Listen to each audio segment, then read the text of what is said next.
January 14th, 2026. Welcome back to the Two Witnesses Live. I'm your host, Watchful. And it's that time once again for your daily Torment report, where we cover the posts and the activity of the two men who are tormenting the world the most, Donald Trump and Elon Musk. But before we actually get into their posts, let's read your comments and get caught up.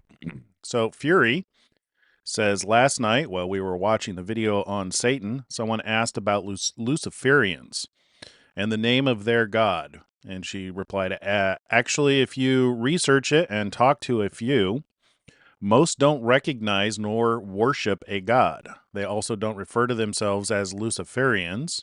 That was a name given by outsiders. The planet they see themselves most aligned with is Saturn, the celebration Saturnalia. When they think of Satan, they are not thinking of it in the biblical sense, but in the planetary sense, as in Saturn, the cruel taskmaster, and to Kronos, the master of time. Saturn is an old Roman god, and this was later merged into the concept of the Christian concept of Satan, which of course became very different from the concept of the Jewish Satan. Between the 2nd and 4th centuries, in a series of councils, especially in the 4th Lateran Council, where it was stated the devil and the other demons were indeed created naturally good by God, but they became evil by their own doing. The study of Satan and Saturn and the influences on the world started long before Christianity and are deep and interesting. And then Megatron, many blessings to all. Thank you, Watchful, for all. Well, my pleasure. Thank you for joining. Appreciate you guys being here. We are small, but we are mighty, right? Haha. All right. Well, let's get into Donald Trump and see what he's been up to today. I've actually I haven't read any of the their posts, so I have no comments prepared. So surprise! Today's a surprise day going through their posts. All right, here we are. I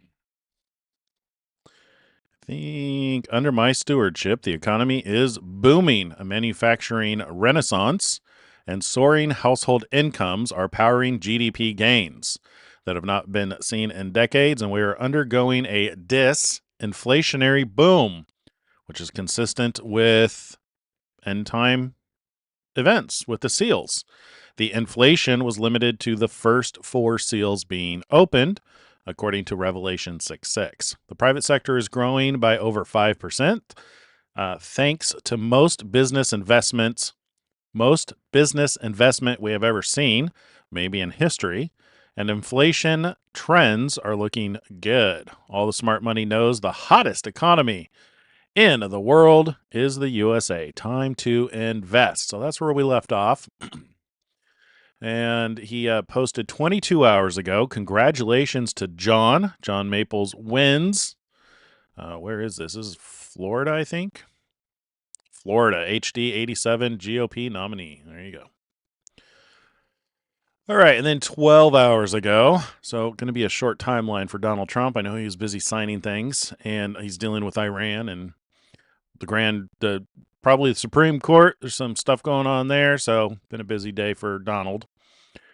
All right. So the United States needs Greenland for the purpose of national security. It is vital for the Golden Dome that we are building. NATO should be leading the way for us to get it.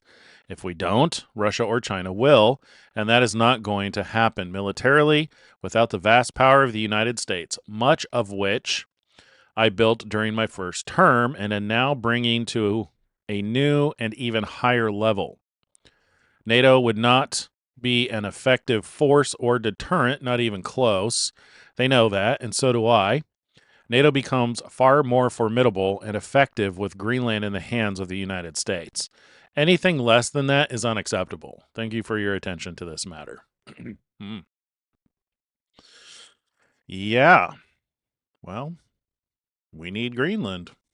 Pretty simple. Effective February 1st, no more payments will be made by the federal government to states for their corrupt criminal protection centers known as sanctuary cities. All they do is breed crime and violence. If states want them they will have to pay for them. Make America great again. That's great. It's going to be really hard in those.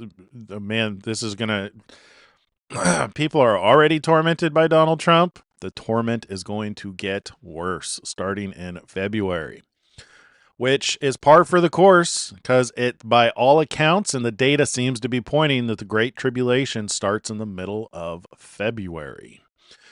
Getting ready to do another update on that. I want to do kind of a short. I want to be able to cut out a short so that we can repost it to start bringing attention to this fact. Seems like a fact to me. It's based on data, so we'll see. I guess it's not a fact until it happens. It's technically it's prophecy that's being fulfilled, and by all accounts, that seems to be what it's pointing at. Is that the right way to present that? I don't know.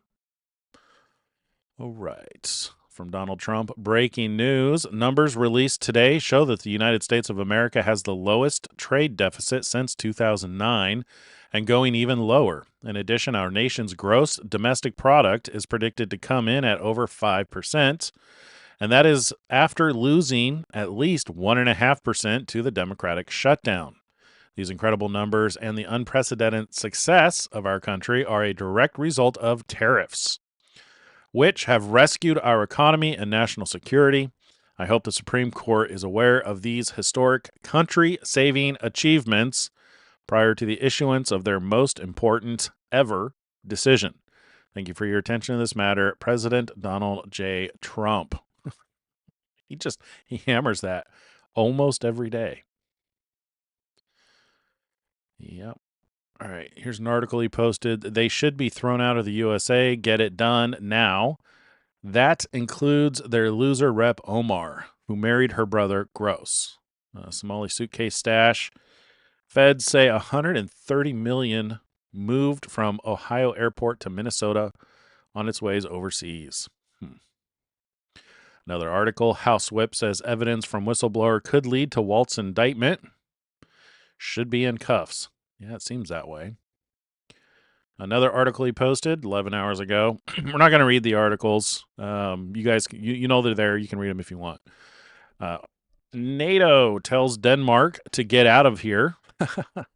Now, 2 dog sleds won't do it. Only the USA can. Danish intel warned last year about Russia and Chinese military goals towards Greenland and Arctic. Kind of wonder if the start of the Great Tribulation isn't over Greenland. And then we got a video posted 11 hours ago by Donald Trump. Green Met CEO Drew Horn joins me now. Drew, you heard the president there. What do you think he means when he says, quote, that's going to be a big problem for him, meaning the premier of Greenland? Well, thanks for having me. I guess I would say I think it's a big problem on multiple fronts, mainly because his own people have made it quite clear in Greenland that they want support from the United States. There is no NATO. There is no Greenlandic security without the United States.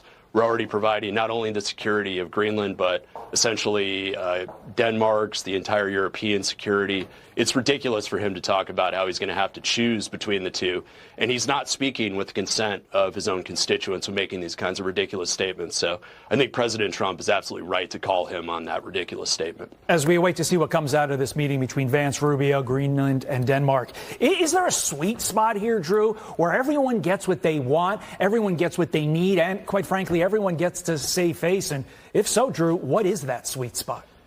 There absolutely is a sweet spot. And, I think that there's just a lot of, ridiculous narrative coming from the Europeans on this particular subject. What President Trump is offering is billions of dollars of investment in the form of private investments and projects, all of which we're looking at that span from AI data centers to multiple rare earth and critical minerals projects. I mean, the sky is the limit, and everybody benefits from this, including the Danes, including the EU, including NATO, but most importantly, the Greenlanders, who have overwhelmingly said they want investment and support from the United States. They want a pathway towards independence, and they are absolutely tired of being exploited and oppressed by the Danes as they have been for the last 100 years. The era of colonialism is over, and it's time to let people achieve their own destiny, no one is going to stand in the way of the Greenlanders achieving the goal that they want, and they need the United States for that. Yeah, to that point, what do you make of this idea of increasing NATO's presence in Greenland to counteract the threat of China and Russia? Is that enough? Should that be enough for the United States in light of the fact that Trump has said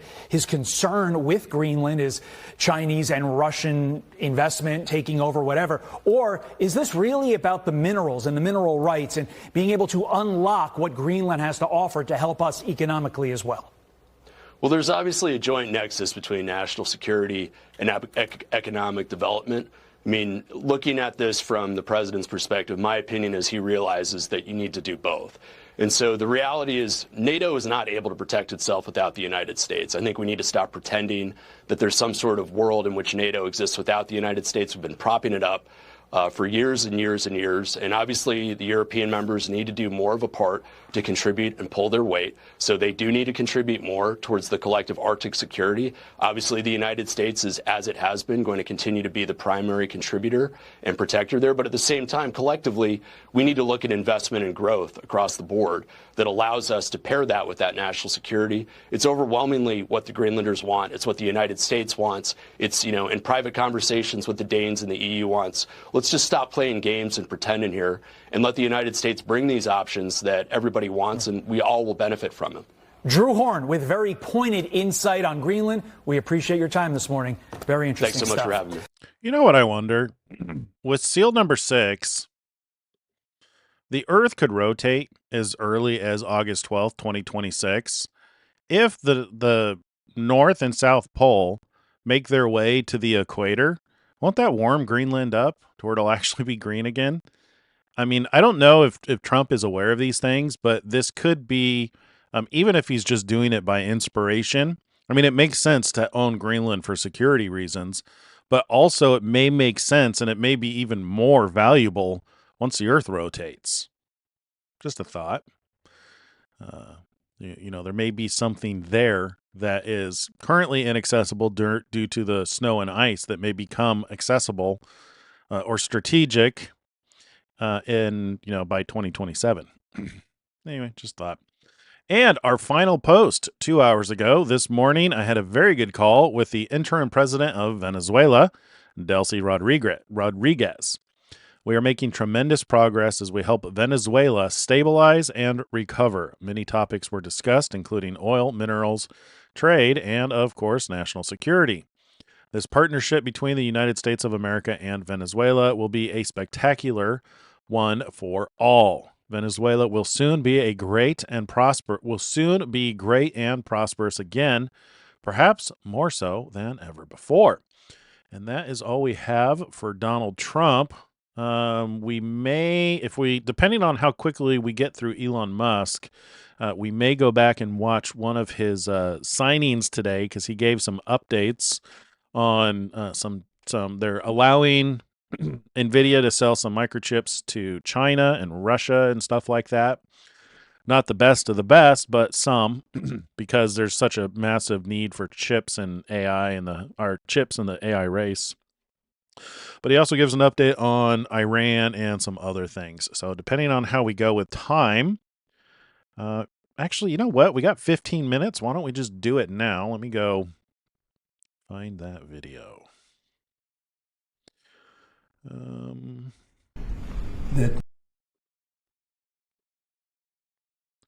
While we're on the topic.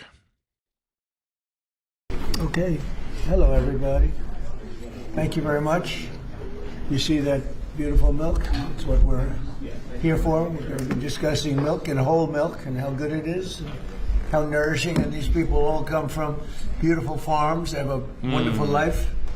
And they're happier today than they would have been if we didn't sign this. So we'll be talking about that in a second. That's debatable. Will, could you read the first two items, and we're going to get going after that? We'll be talking about a couple of things. We have some news on Iran, which we're going to talk about.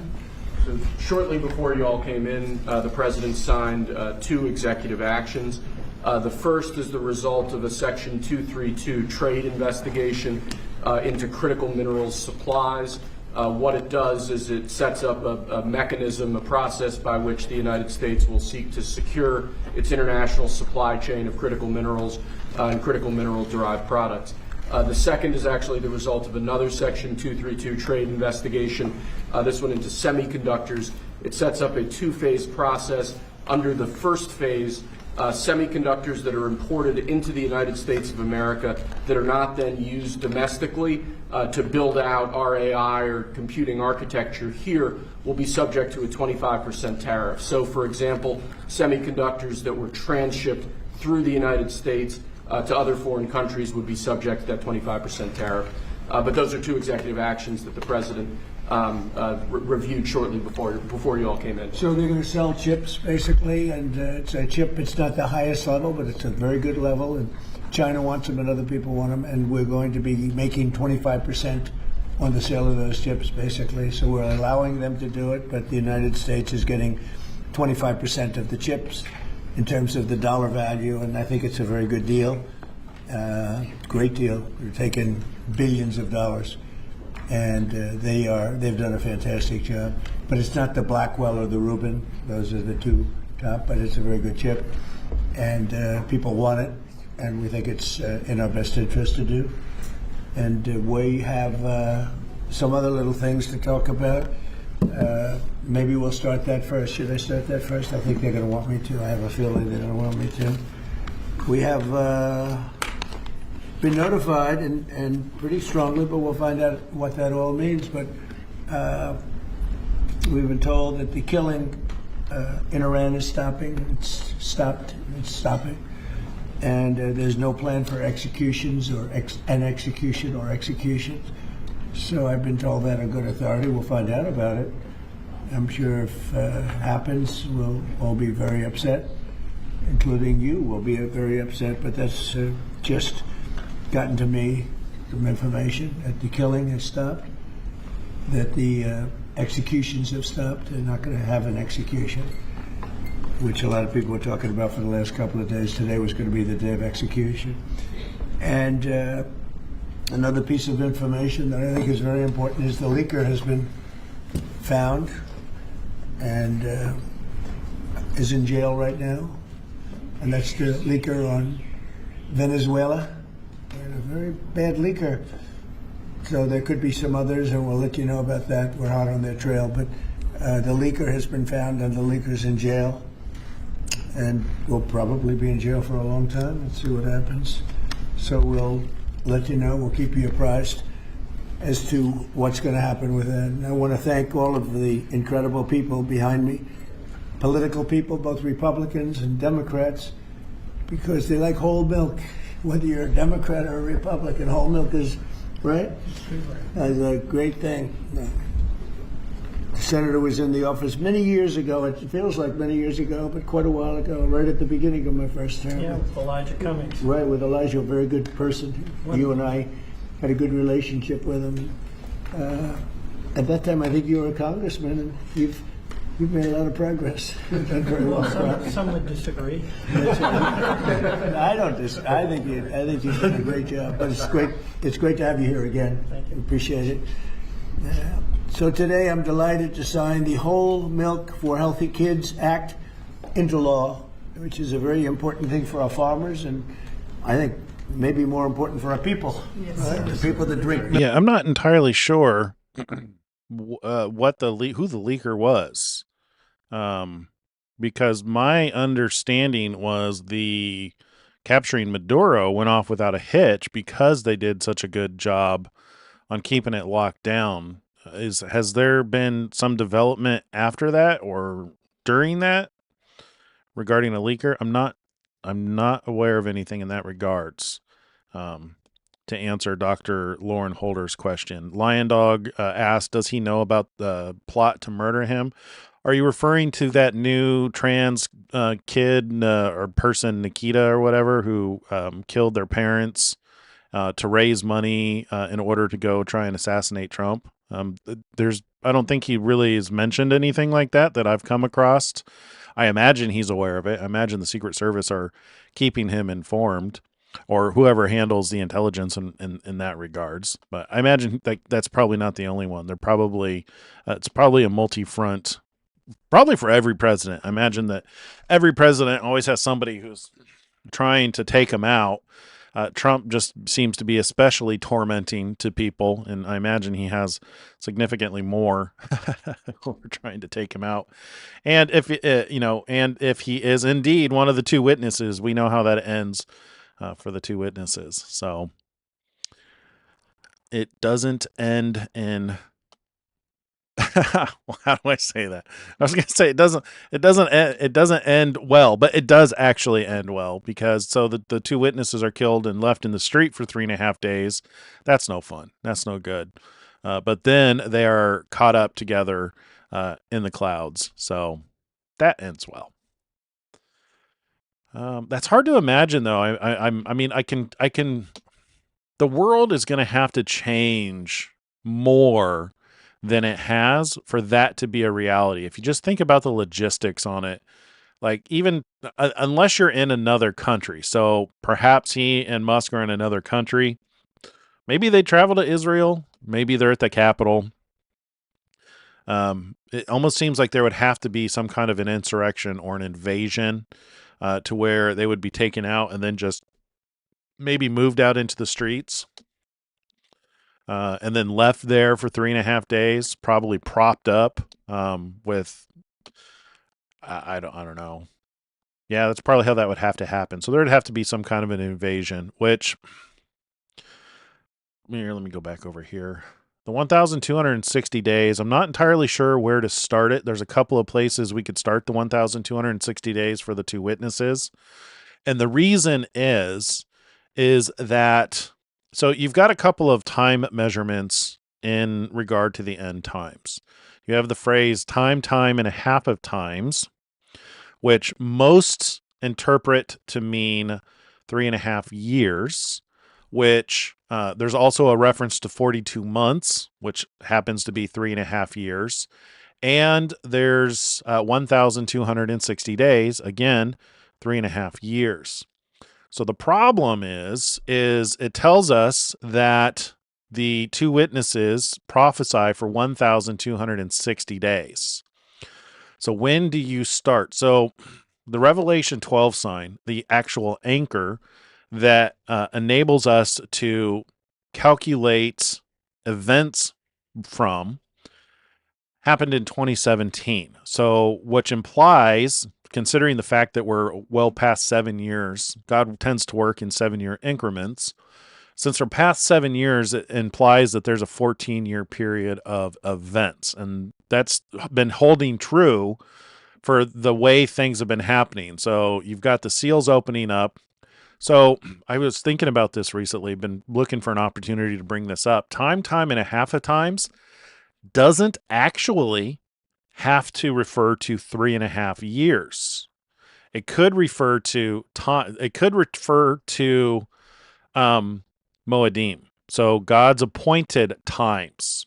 So if you think of it in terms of God's appointed times, and you have a seal that's being opened where the seals represent appointed times, you could be referring to time, 2 times, and a half of time. So you would have, if you think of it like this, you would have half of the events on the scroll with 7 seals. So you'd have time, which would be seal number 1. Times would be seal 2 and 3, and then a half of time would be seal number 4. And then so that could be time, and a half of times, which isn't exactly 7 years. That's why I bring that up, is it actually covers a bigger span.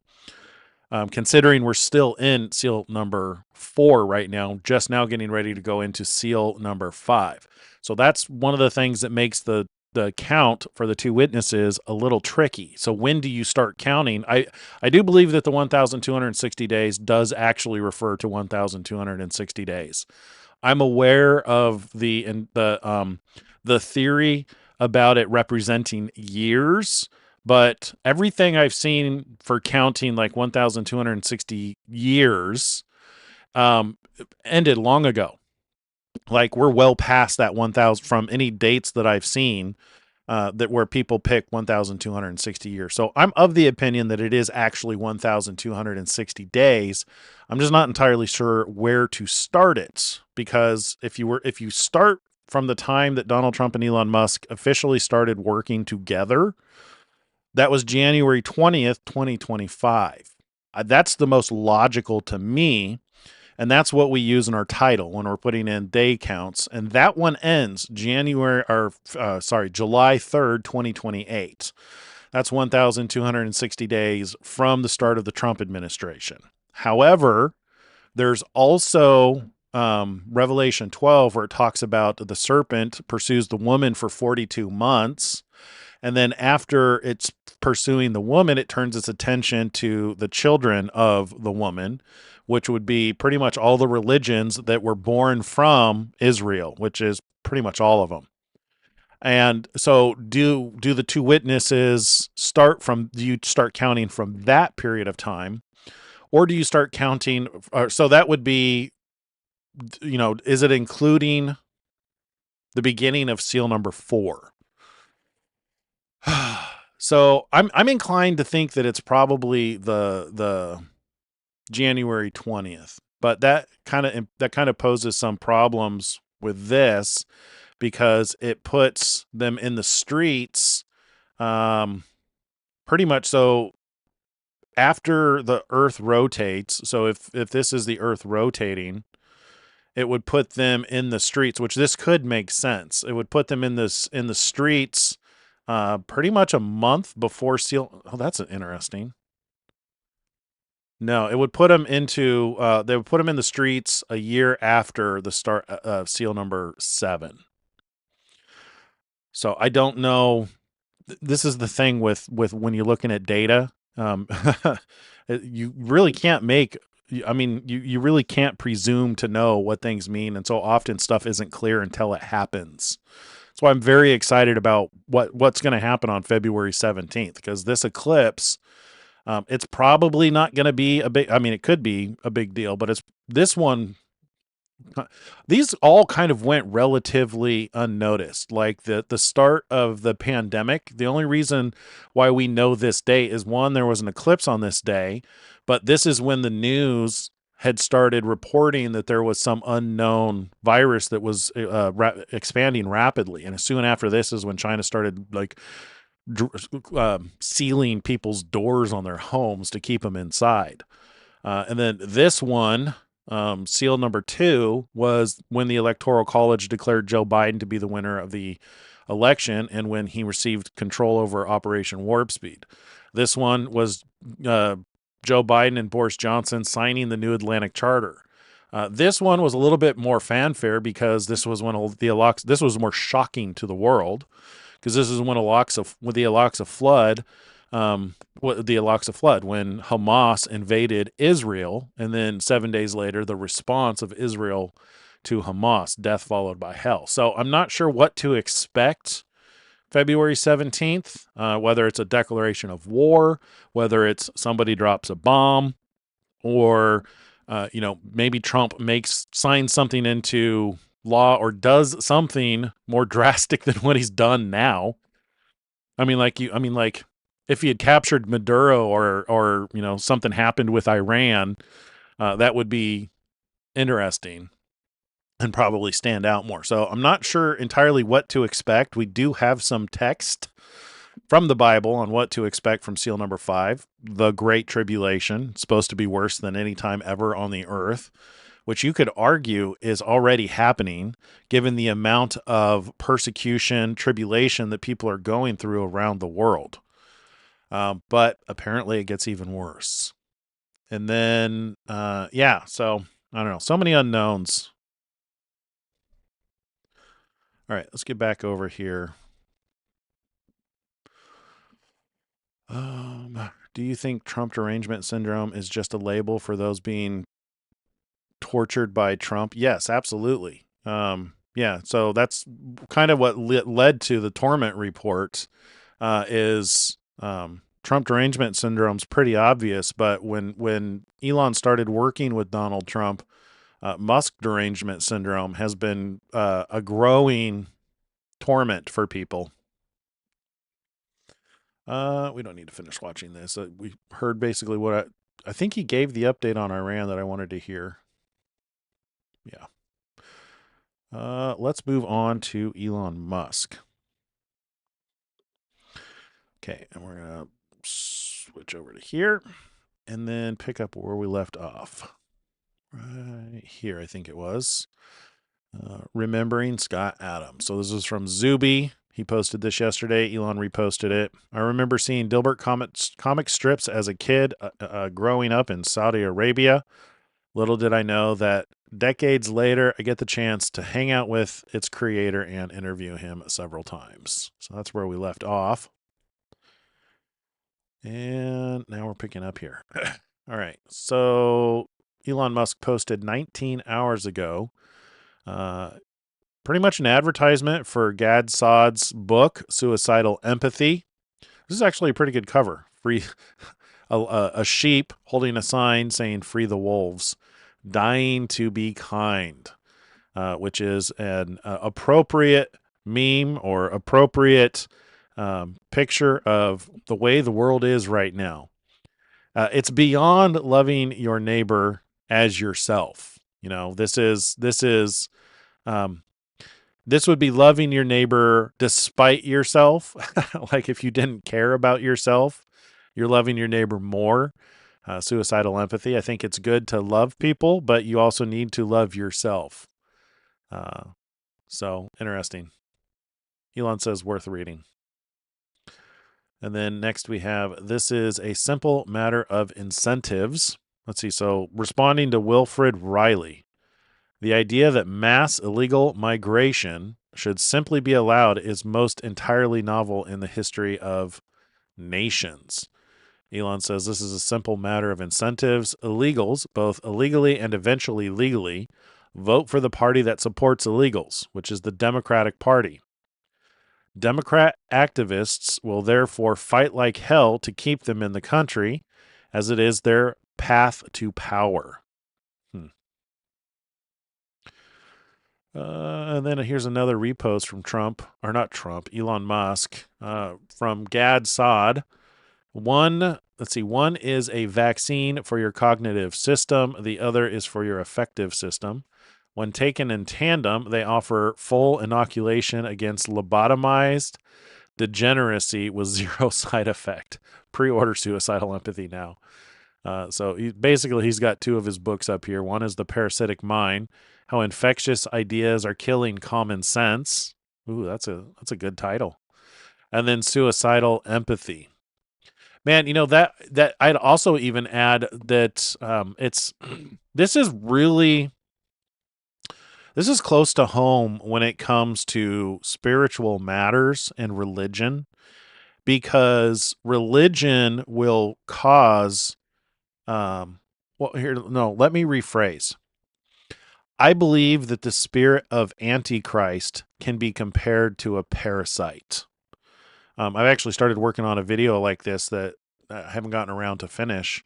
But there's a parasite called Toxoplasma gondii, which is a parasite that infects mice. And what it does is it rewires their brain so that they're not afraid of cats, which is the mouse's natural predator. So not only does it make them not fear cats, it makes them attracted to cat urine. So they basically seek out being eaten. And the reason is because the parasite needs the cat's digestive system in order to reproduce. So it does what it needs to in order to reproduce. And ideas are kind of like that. Doctrines and religious beliefs are kind of like that too, to where you'll get, somebody who will teach an idea, and then, if they get enough momentum, it becomes a viral idea, and then it becomes damn near impossible to convince those people that they could be wrong or convince them otherwise. So even in the face of, clear evidence and clear data, this is a constant struggle in religion. and with churches is people, you'll get a church that, and you can understand where they're coming from. They want to have a common doctrine. And this has been a massive downfall of religion in our country is more and more churches are settling on agreed doctrine, which is wrong. That's why you get so many people who are adamant about their particular religious belief, and so much so that, they make claims that you're going to burn in hell if you don't agree with them. I mean, it's pretty extreme. And I think it's far simpler, and it kind of breaks through that mentality if you're willing to allow it, to where if you can just focus on loving God and loving your neighbor as yourself, it's a natural anti-parasite not vaccine, but it's like a dewormer. If you can, even if you don't agree with somebody, you still have a responsibility to love them. Obviously not to the point to where if they're going to hurt you or harm you. So if somebody is going to kill you because you don't agree with their belief, obviously take action, take precautions to protect yourself, hide yourself from the danger. But if it's just a disagreement on doctrine, there's no reason you guys can't get along and still love one another. Because when Christ comes back, all of our questions are going to be answered. We're going to have he's going to, set things straight, when he returns. So you just want to be on the right side when he gets here and not the wrong side, because you were so stubborn. And there's a large group of people who are so stubborn. That's why I say the scariest verse in the Bible is the one he says, I never knew you. But so what that tells us is that there's people who are doing things all the way up until his return. They think they're doing it in his name. We know that for sure. For Jesus says, for many will come to me in that day saying, Lord, Lord, did we not prophesy in your name?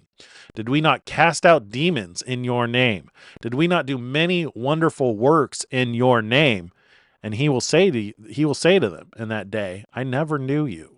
So there are people who are adamant that they're doing things, great and mighty things, in his name, who aren't really doing it on his behalf or doing it for him. He's going to tell them, I never knew you. And, if you don't want to be in that boat, if you want him to know you, the simplest is to love God and love your neighbor as yourself. And a good example of that is, and I'm guilty of this too, I've done this myself, is if you're constantly looking for a fight to prove that you're right, is that really loving somebody? It's all too easy to get this idea in your head that you're right and you're going to go help people by proving them wrong, and all you're doing is picking fights.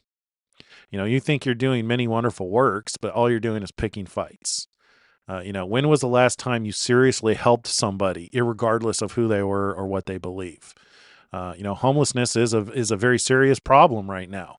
There are people who are drug addicted. I think of people like, what's his name? Kevin Dahlgren, who spends his days just, walking through the homeless areas, seeing if anybody's ready for help. And then, if they are, he, does everything that he can to assist, their recovery. Yeah, they're drug addicted. Yes, a lot of them are willingly on the streets.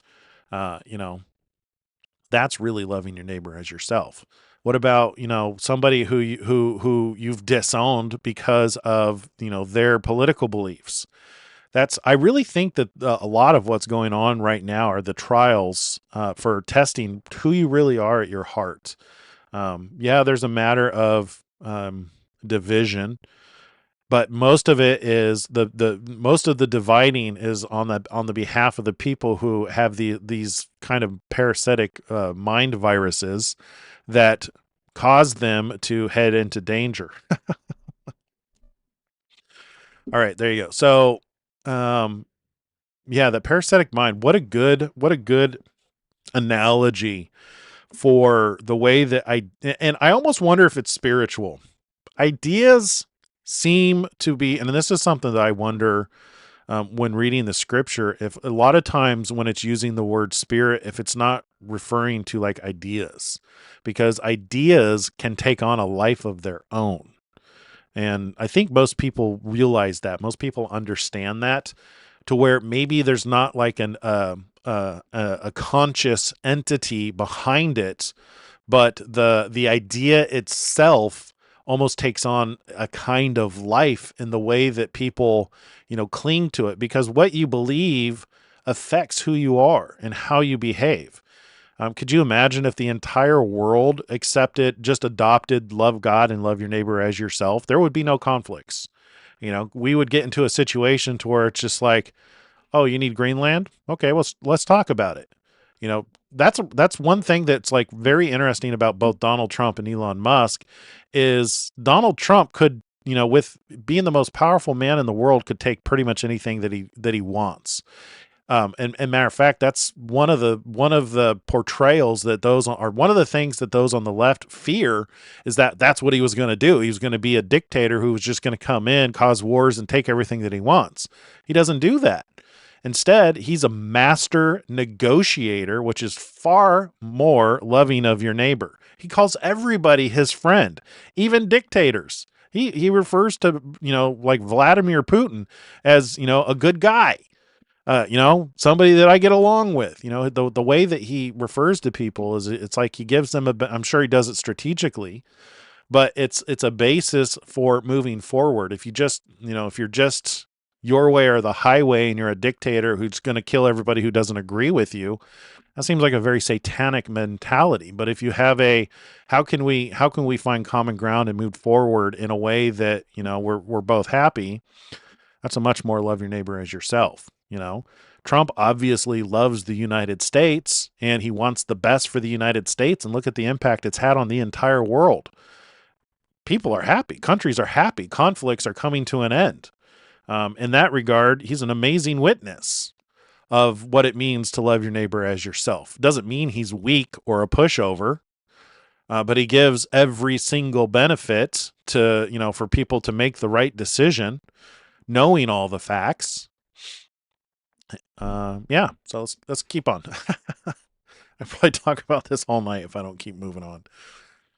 All right, XAI. We're not going to cover that. What is this? So this is from Visegrad 24. Standing next to here, we can actually just listen to this. مرة تانية برحب بيك فخامة الرئيس، بتمنى لك التوفيق وإن شاء الله نرى الصومال. وهنا Is this going to be in يهمني أقول English رسالة anytime soon? للمصريين، سامحني إن أنا هستفيد من ده. الصومال دخلت في مشكلة سنة 90 91 ومن 91. All right. I don't know if you guys want to read the subtitles, but this is Visegrad standing next to the Somalia president.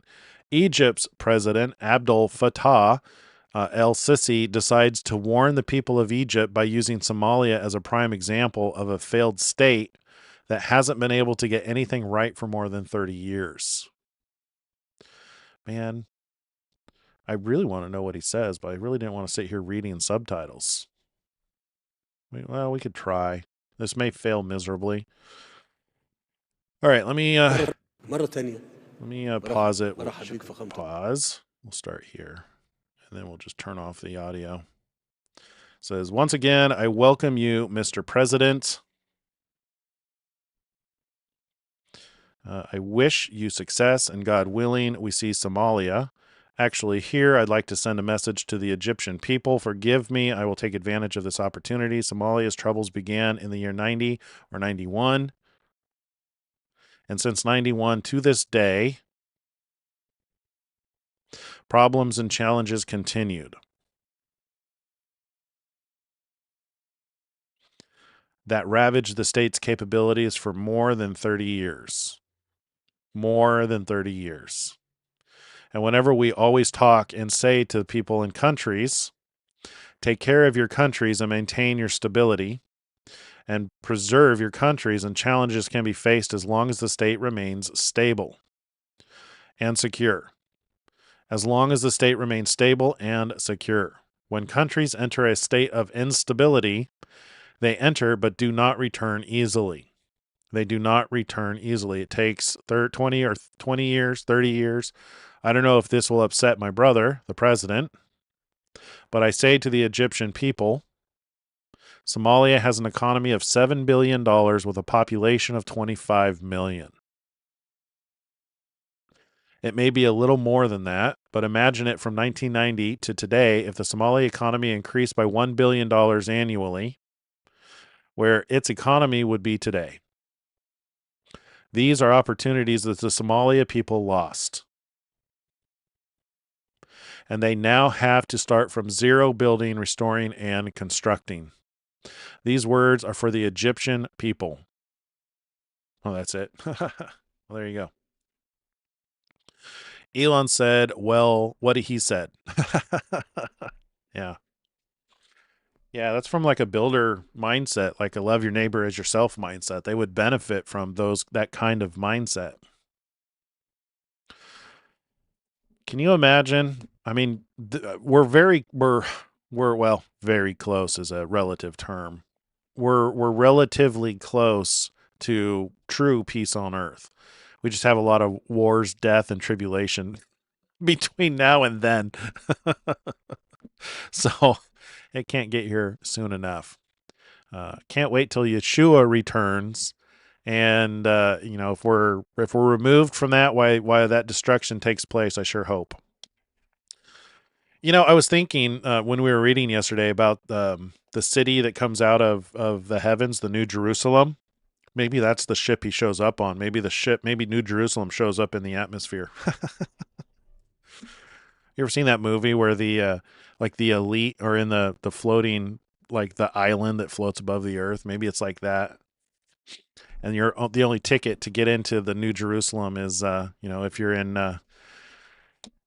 the accepted group of those who love God and love their neighbors as themselves, those who follow Yeshua and who become a brick in the temple of God. All right, so Judge Roseanne Rosado let him free after 56 arrests. So Elon Musk reposted this. 56 prior arrests. He was just freed on a plea deal in Chicago after fracturing a stranger's face. What are these people thinking? Like, these people are not in their right minds. They have to have, this has to be demonically influenced. Unbelievable. All right. Maybe this is part of, in the end times when it talks about unleashing the, unleashing the, like the locusts and cockroaches and all the end time creatures that cause chaos and destruction. Maybe this is part of that. All right, so Dr. Insensitive Jerk. That's good. He's responding to California loses mind-boggling $1 trillion in wealth in past month alone over fears of billionaire tax, said the wealth guru. So Dr. Insensitive Jerk says, it's funny that anyone believes a one-time 5% wealth tax for billionaires will stay one time, or 5%, or for billionaires. The first income tax was 3% applied to the top 3% of the population. Government always promises to stick in. Okay. Yeah. Yep. I'm not going to finish reading that sentence. It's not family appropriate. All right, watch this. During the Obama years, CNN did a ride-along with ICE as they arrested illegal aliens with criminal histories, and it's overwhelmingly positive. This is 6 minutes. I'm not gonna play it just because of time. So Elon says this is the objective reality. Yep. So from Fermat's library, at its peak, the Apollo program was consuming 60% of all chips manufactured in the United States. Wow. Elon said wow too. Huh. Kind of like a repeat. The AI revolution, kind of a repeat of the Apollo. What happened with Apollo?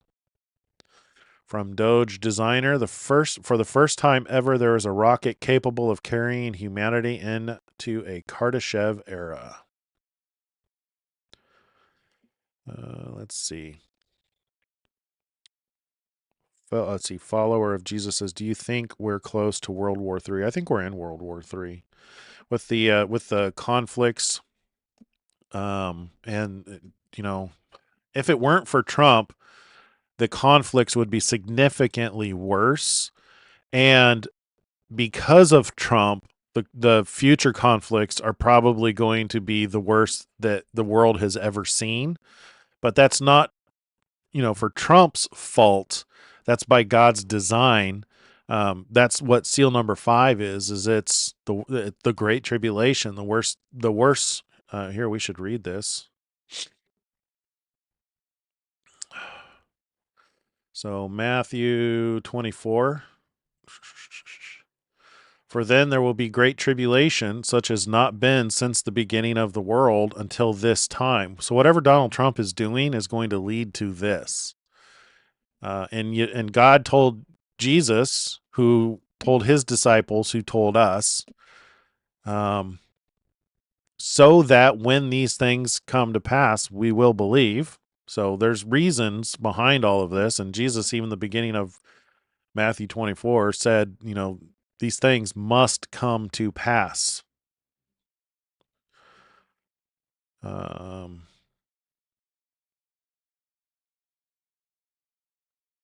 these things must come to pass right there.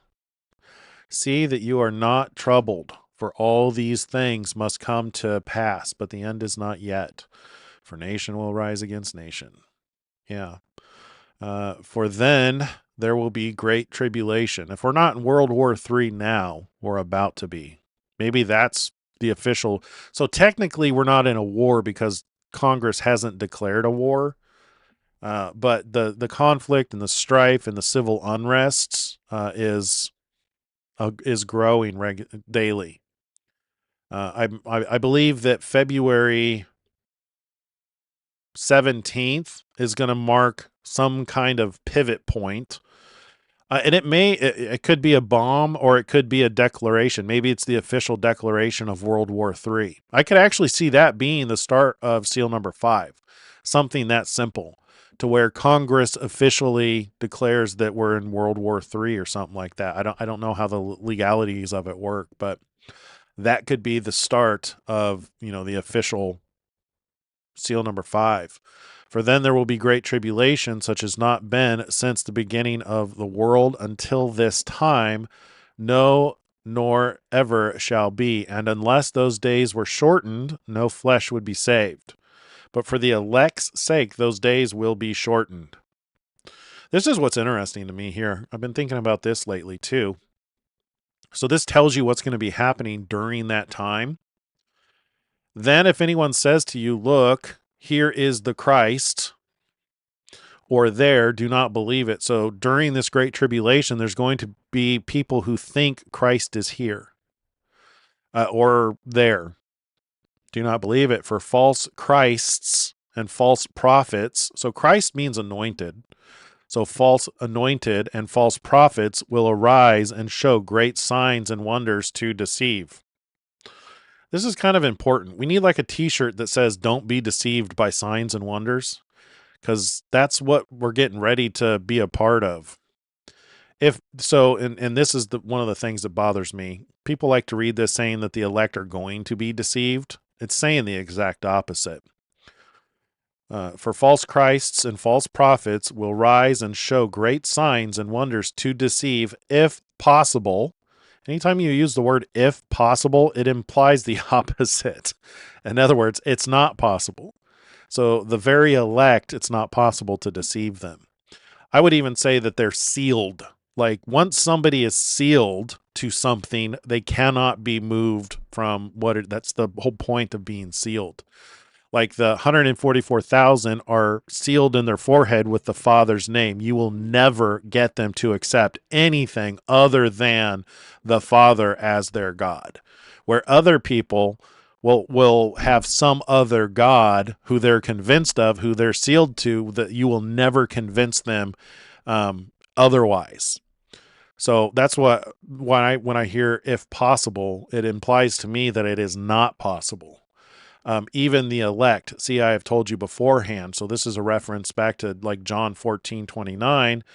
I tell you these things beforehand so that when they happen, you will believe. Therefore, if they say to you, look, he is in the desert, do not go out, or look, he is in the inner rooms, do not believe it. So I imagine that a lot of those false prophets that have been making claims and getting visions and talking to Jesus and angels and, predicting things, it's probably going to get significantly worse in these days coming ahead. Because, everybody knows we're in the end times, but people don't want to do the work to look at the details. They just they want it to be like magic, to where they divine the information, or they want you to think that they're special and that God is specifically working with them. That's what it means. That's what I think it means. I could be wrong, but that's what I think it means when it says, for false Christs and false prophets will rise and show great signs and wonders.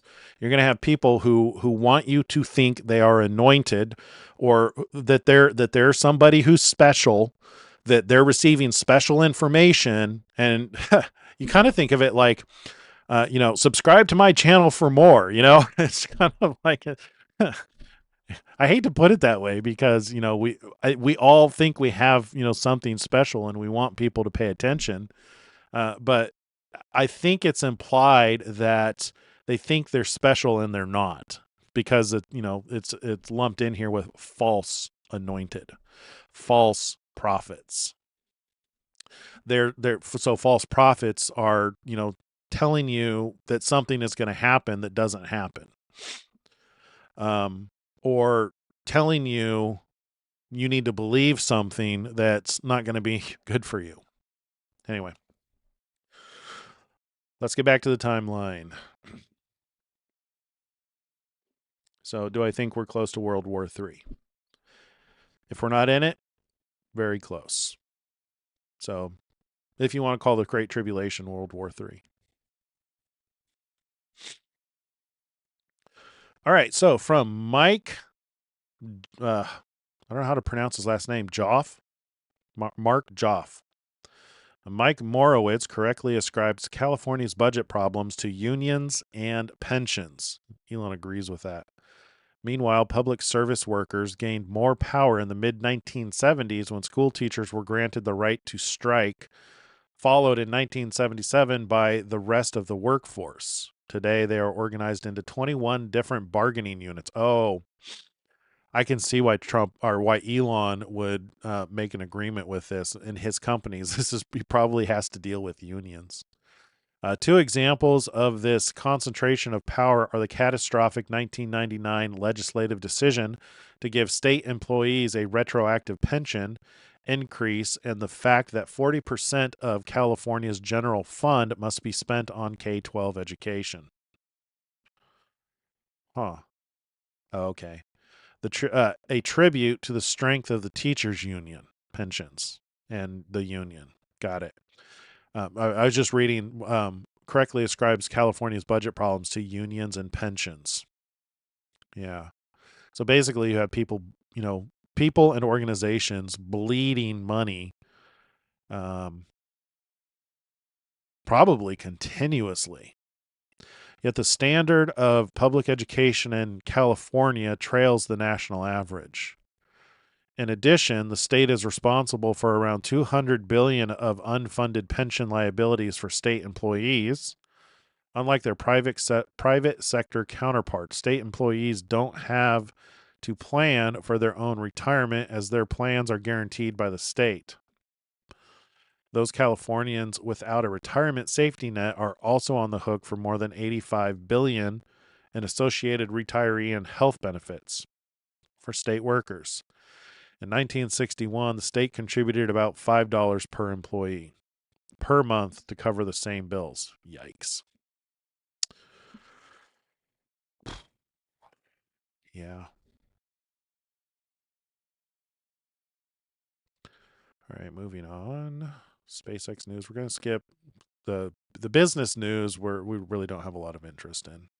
We just want the stuff that's truth about what's going on in the world and what to expect in the future. Okay, without SpaceX. Okay, that's a SpaceX thing. That's Grokopedia or SpaceX. Here, what do we got here? He's got a good way to describe it, which is suicidal empathy. Yes. So is that you prey upon people's empathy. You say like, well, you feel sorry for something for some group, and then like, well, and that empathy is to such a degree that it is suicidal to your country or culture, and that's that suicidal empathy, because I think we should have empathy, but that empathy should extend to the victims, not just the criminals. We should have empathy for the people that they prey upon. But that suicidal empathy is also responsible for why somebody's arrested 47 times for violent offenses, gets released, and then goes and murders somebody in the U.S. That's you see that same phenomenon playing out everywhere, where the suicidal empathy is to such a degree that we're actually allowing our women to get raped and our children to get killed. Yeah. Yep. Deep sympathy for victims is true sympathy. True. I agree with that. Deep sympathy for the victims is true sympathy. Yeah. That's a job offer. This is just showing the Vulcan symbol. Let's see. So moved all of my sites, LLM, API. Okay, that's XAI. This is Grokopedia. More XAI. That's Grok, imagine. Huh. This is interesting news. I normally don't read full self-driving news, but Tesla will stop selling full self-driving after February 14th. Full self-driving will only be available as a monthly subscription thereafter. Yikes. If you don't know what that means, so when you buy a Tesla, right now you have the option to buy a lifetime subscription to full self-driving, which is, I think it's like $8,000, could be $12,000. I don't keep up on the prices. Oftentimes in the past, he's included it in like founders editions or as an incentive, one of the many incentives to buy a Tesla, to where they'll include like a lifetime full self-driving. So it sounds like now that they've actually got full self-driving to where it's pretty much no hands required anymore. Like it is so extremely close to being able to drive without any intervention. Like they could almost remove the steering wheel and you could just put in a destination and the car will take you there. Almost.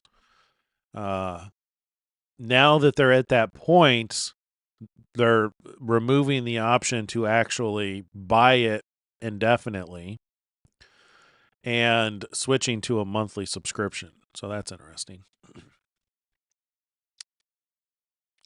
I think that's probably in preparation for the change that he's anticipating for the future, where more and more it's going to be less and less necessary to own a vehicle.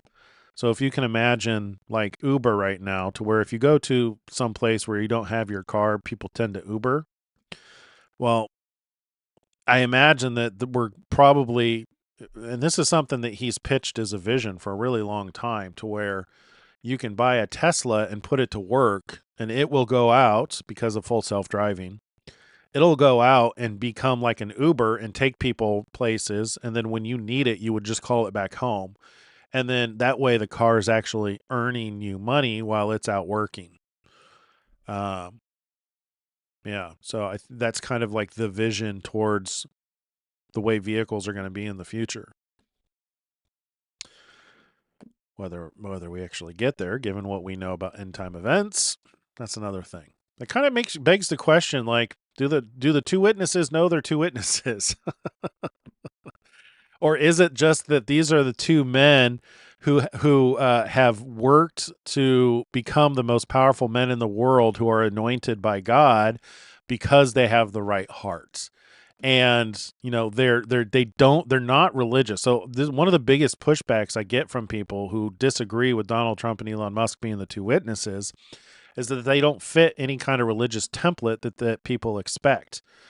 which it's funny because a lot there's like 4 or 5 different pairings that people interpret for the two witnesses: Moses and Elijah, Enoch and Elijah, Joseph or Zerubbabel, uh, pairings like that. To where if you've actually read and know about those individuals, they're par on course for the type of men that they were. Very much so. You know, Donald Trump very much has a Moses mentality.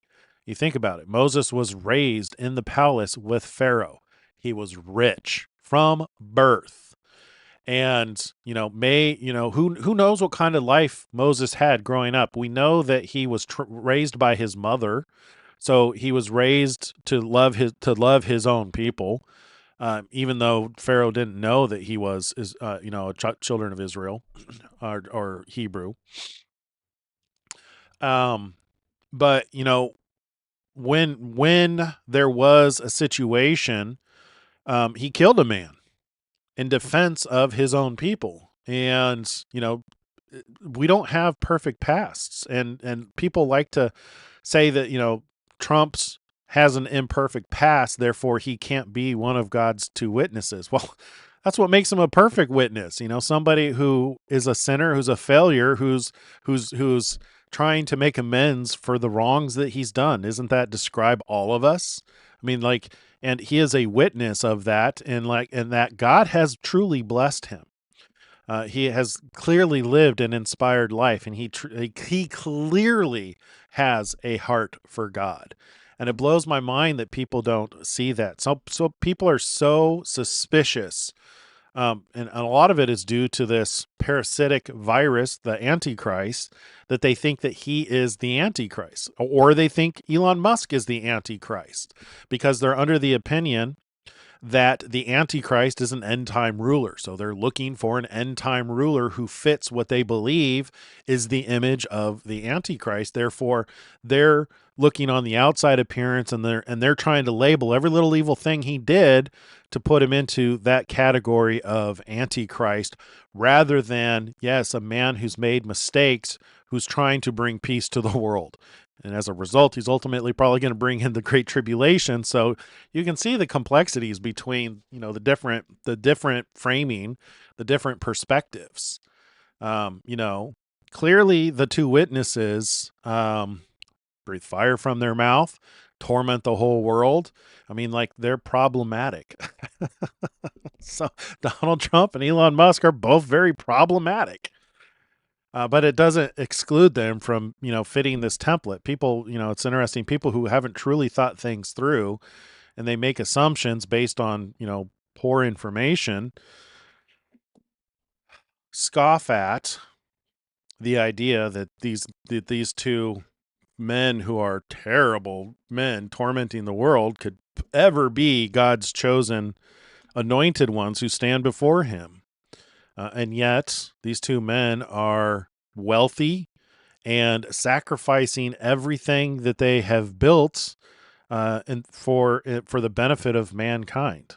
I mean, like, Elon Musk literally doesn't have to post these atrocities every day. He could just focus on full self-driving and robots and getting to Mars. So anyway, to my point, I don't know if they know they're the two witnesses. And I think that's a good thing. Maybe they do. Donald Trump has, so it's funny. We know both of them are extremely strategic. Donald Trump has talked about he has a higher purpose. He said that on multiple occasions, to where the things that he's doing, he knows he has a higher purpose. He's doing for a higher purpose. Now, if that means he's, doing Make America Great, or if God literally, maybe an angel came to them and told them this is what you're going to do, and they know their purpose. I don't know. I don't think anybody knows that right now. We're not going to know until Christ comes back, and maybe even not until after the judgment. But and Elon Musk, the same thing. I mean, how many people were shocked when that Katie Garrell asked him who he looks up to as a mentor, and Elon answered, the Creator. I mean, like, jaw drop moments. And she's like, oh, but you're not religious, or you're not spiritual. And he, like, basically scoffed at her, like, yeah, I'm talking about God, the creator. You know, that's who he looks up to. So I don't know. Maybe they're very mysterious, that's for sure. But as far as what they know, I don't know if they're aware of, you know, the full details of because I mean, just listen to Elon Musk. The way that he talks about going to Mars, there's no understanding, no awareness of end time events. So I have a feeling that their witness is limited. Their knowledge of who they are is limited. Just my assumption based on what I've seen. Um, yeah, which I don't think that you have to be associated with a religious organization to be an anointed individual. A lot of the men in the Old Testament were sheep herders. Look at King David. He was a goat herder. He was out in the field herding sheep.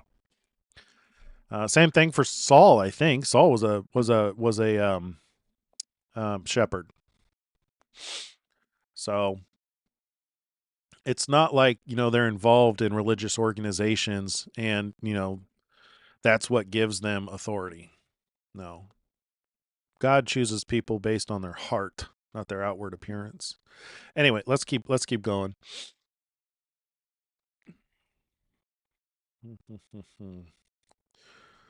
So Elon reposted this. It's an image that says if bartenders can get charged for over serving, okay, we've seen this many times. If bartenders can get charged for over serving customers who go on to drive drunk, why don't prosecutors and judges get arrested for releasing career criminals who go on to murder people? I agree. Agreed. From Zuby, governments cannot give freedom, they can only curtail it. Ah, darn it. All right, well, X did what X does and reset my stream. So we're just going to go from the top down. All right, Elon Musk's pinned posts, which he pinned 8 hours ago, says that, let's see, and this is in response to Hunter Ash. Every time an immigrant argues for more immigration, I become more restrictionist. If letting in any means they'll eternally lobby to let in more, we shouldn't take the risk. I would support making immigration skepticism a criterion for immigration if it could be enforced. Elon responds with America is 4% of world population, but illegals can scam money from the government that is higher than 95% of Earth and more than most Americans make. America would be swamped, go bankrupt, and then cease to exist at all if illegal immigration enforcement were to be defunded. That's pretty good. All right, that is. Oh, so this is also good too. Another business thing. He's doubling the speed of Starlink. So if you got Starlink, you get double, or not speed, the data. Doubling the amount of data you get if you're on one of the limited plans. Let's see. And I don't know if he'll post about it in his thread, but Iran is currently in an internet blackout. I think they shut the internet off was January 8th. So it's been off for a couple days now. Almost a week. Yeah, almost a week. And Elon has he's turned on Starlink for free for anyone in Iran who managed to get a Starlink satellite receiver. I heard that Iran was sending out drones looking to see if they can identify any dishes that are out in order to prevent anyone from sending information to them or receiving information from them. I'm curious on if Elon, and maybe he's not making this public just so that they don't make a target of everybody with a cell phone. And that might be why they just sent up 29. Oh, that's interesting. They just sent up 29 satellites yesterday, which seemed like a pretty low number unless they're the new V3 satellites, which also have the cell towers in them. It would be interesting if those weren't being used to give people, access to communications. Huh.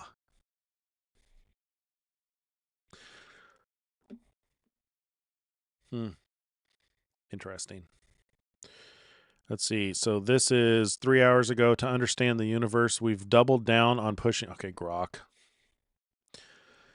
This is from Visegrad 24. Anger in Sweden after the news that the rapist knows as the mineshaft. Let's see. The mineshaft Afghan is already being granted leave from prison. In 2022, he raped a woman and pushed her down a 24-meter deep mine shaft before throwing bricks on her body. Yikes. And this guy now is he's being granted leave from prison. What is the world coming to? All right. All right. Man, I guess we're going to actually cover Grok news today. So Elon put out a message today because of this bikini thing in regards to one of the reasons why they're, like the UK or people are tossing the idea of banning X.com and Grok from their countries. Grok Imagine. One of I think we listened to a video yesterday where people were referring to it as perversions, that you can generate perversions using Grok Imagine. And Elon, in response to that, says, "Can anyone actually break Grok image moderation? Reply below." So Doge designer said, "I tried 9 different prompts asking Grok to generate a naked image and had 0 success. All the media coverage is simply a relentless attack on Elon Musk." The media, the legacy media seems to be a massive force behind a lot of these attacks on good. They seem to be responsible for a lot of these parasite mind viruses. So this is what I wanted to read. So why I read about the Grok stuff is Elon says, note that not safe for work enabled, Grok is supposed to allow upper body nudity of imagery adult humans, not real ones. Consistent with what has been seen in R-rated movies on Apple TV. This is the de facto standard in America. This will vary in other regions according to laws on a country by country basis. So there you go. So they're basically following your TV guidelines for what is allowed. Yeah. Right. And this is about Neuralink. This is from Tesla owners Silicon Valley. Neuralink's first patient in the UK, Paul, who is paralyzed by motor neuron disease, has received a brain implant. Just hours after surgery, he was able to control a computer with his thoughts and is now using it to play games and regain independence. I love reading about these things. Number one, because I know it triggers people who think that Neuralink is the mark of the beast. But also, I think it's amazing that people who were, in a lot of ways shut in and incapable of doing anything, even struggling to communicate, are now receiving, the ability to be able to live again. I love it. Elon Musk, the largest lithium refinery in America is now operational. Cool. My internet sucks. What's the overall review on Starlink? Let's see. All right, we're going to skip a bunch of the Starlink stuff. From the White House, reposted by Elon, Minnesota fraudsters will be held accountable.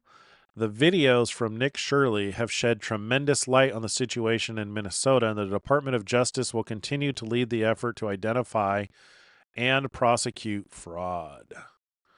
To date, the Department of Justice has charged 98 total defendants in several Medicaid fraud and related case programs. 64 were convicted, plea and trials. 85 of the charged were of Somali descent. The Department of Justice issued over 1,750 subpoenas, executed over 130 search warrants, and conducted over 1,000 witness interviews. Well done, Nick Shirley. You had an impact on the world. Jeez.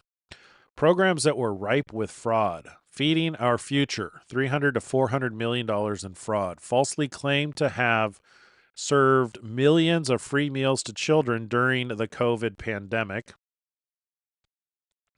Housing stabilization service programs, over 200 million. The program was designed to help people with disabilities, seniors, and people with mental illness and substance abuse disorders find and maintain housing.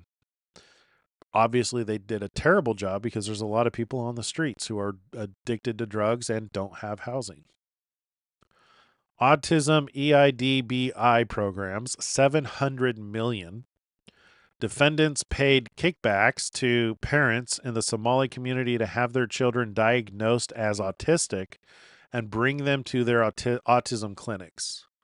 And then Evergreen Recovery Incorporated, 30 million. Fraud scheme involving a drug and alcohol recovery treatment center that systematically overbilled Medicaid and other healthcare programs. Yikes. Well, good job, Nick Shirley. Bringing that to light. That seems like good stuff to me. Discovering the fraud and stopping it. One of the things that Donald Trump is doing, which I'm sure you have all heard about, is he's stopping payments to these sanctuary cities, which that's going to cause a lot of problems. That alone could cause the Great Tribulation.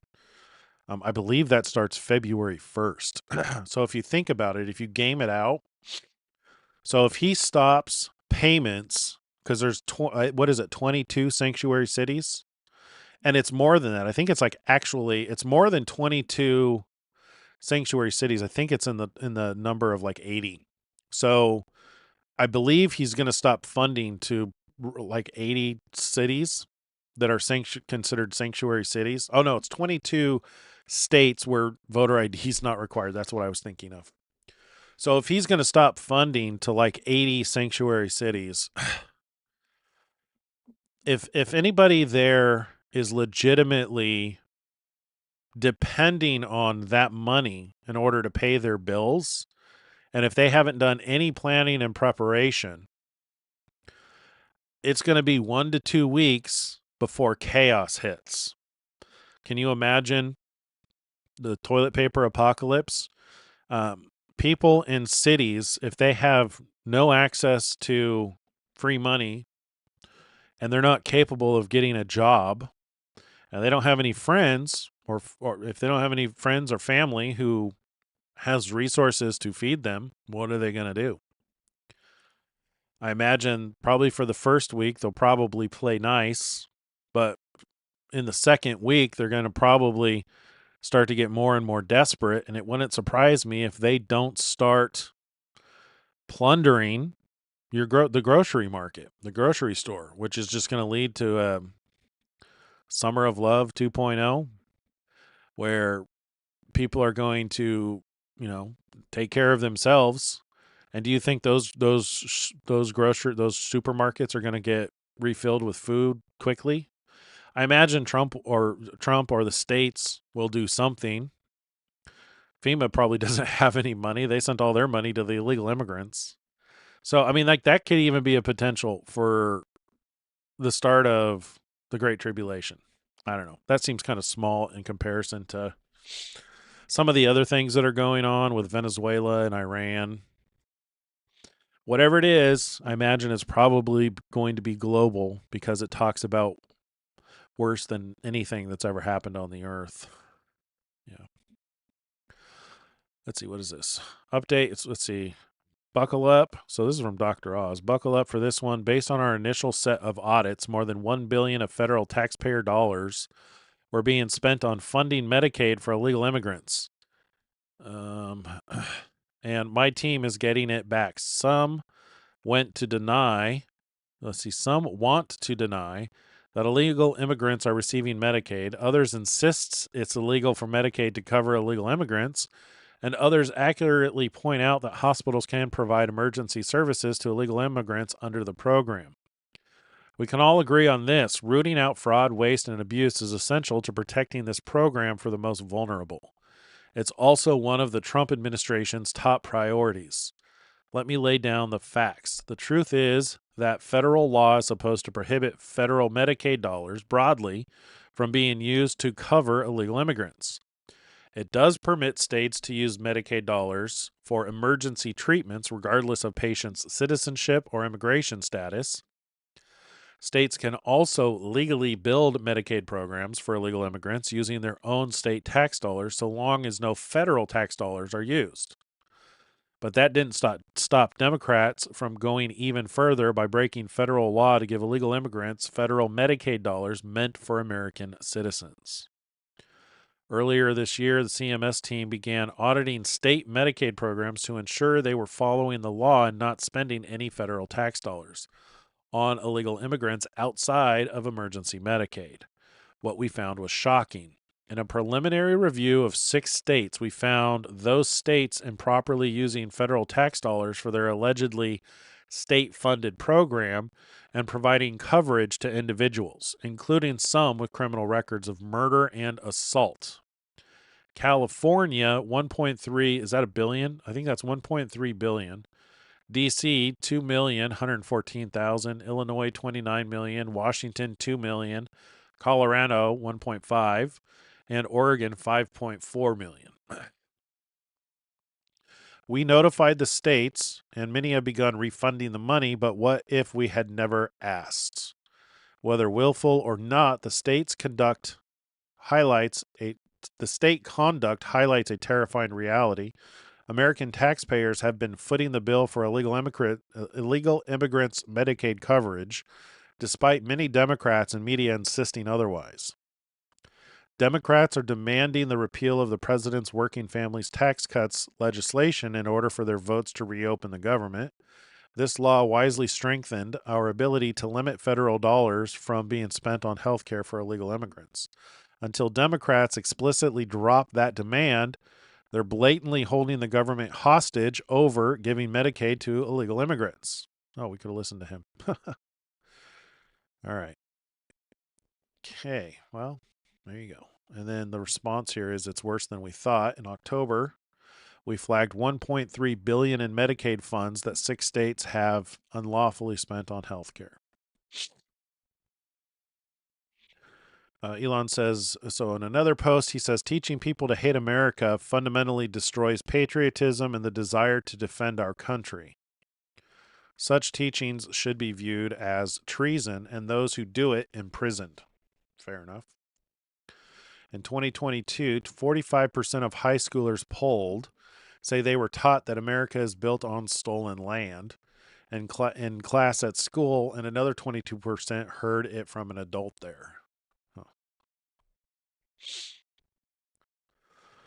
Let's see. I have good news and bad news. Let's see. This is a video. I mean, where the fuck should I? All right. That's just audio. It says I have good news and bad news. Good news, folks in Southeast Asia who will start making big bucks online. Bad news for Western Instagram influencers and OnlyFans girls. You'll need to get a job real soon. Are you entertained? Huh? I don't get it. Are they shutting down Are they shutting down? Bad news for Western Instagram influencers and OnlyFans. Oh, so are they shutting those down? I have no idea. All right, from Mike Solana, now that we're calculating net worth as control, I'd like to remind you Kana is one of 535 United States legislators.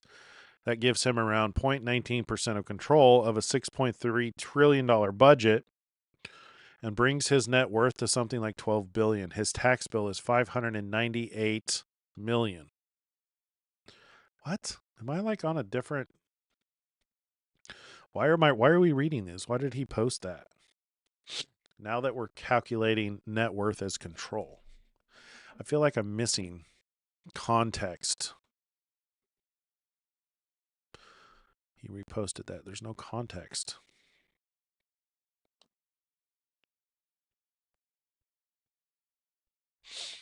That must be in reference to something. Oh, so this is interesting. In regards to that ICE agent that shot Renee in Minneapolis. From CBS News, breaking, the ICE agent who fatally shot Renee Good on January 7th in Minneapolis, Jonathan Ross, suffered internal bleeding to the torso following the incident. according to 2 U.S. officials briefed on his medical condition. Elon responded with, "She almost killed him," which we saw that video. If you didn't see that section of the show, we saw the video. We looked at it slowed down. By all appearances, it looked as though she intentionally turned her vehicle towards him and accelerated. And that's still my opinion, even after the new video footage that has come out. And you can see how hard she actually hit him. It's no wonder that he has internal bleeding. Does that mean he should have shot her? I don't know. But it does seem to be that was her intention, to hit him and harm him. All right, so from Amuse, 12 hours ago, Somali fraud. We didn't just import Somali fraudsters and pirates. We imported 3,000 officers who were running the ousted Marxist Somali regime, along with their patronage system. Rep. Elon Omar is the product of one of these genocidal killers. Wow. That's a fair point. Oh gosh, this is good. We might listen to this whole thing. We'll see. Thank you, Mr. Chairman. Since you bring it up, why don't we just start there? Dr. Verma, I wasn't sure I understood your answer to Senator Moody a moment ago. Do you think that men can get pregnant? I hesitated there because I wasn't sure where the conversation was going or what the goal was. I mean, I do take care of patients with different identities. I take care of many women. Wow. I take care of people with different identities. And so that's where I paused. I think, yeah, I wasn't sure where you were going with that. Well, the goal is just the truth. So can men get pregnant? The goal is just the truth. Again, the reason I paused there is I'm not really sure what the goal of the question is. The goal is just to establish a biological reality. You just said a moment ago that science and evidence should control, not politics. Absolutely. So let's just test that proposition. Can men get pregnant? I take care of people with many identities, but can men get pregnant? There are many women that can get pregnant. I do take care of people that don't identify as women. That can men get pregnant? Again, as I'm saying, she's not going to. Let me just remind you testified to a moment ago. Science and evidence. You know, the thing is this the same virus, that same parasite that she has in her head that is causing her to not answer no, men cannot get pregnant, is a very similar virus to the Antichrist virus in my mind. The spirit that turns people against who Yeshua truly was.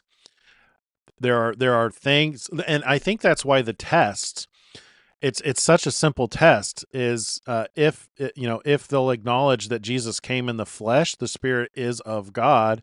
If they won't acknowledge that Jesus Christ came in the flesh, it is not a spirit from God.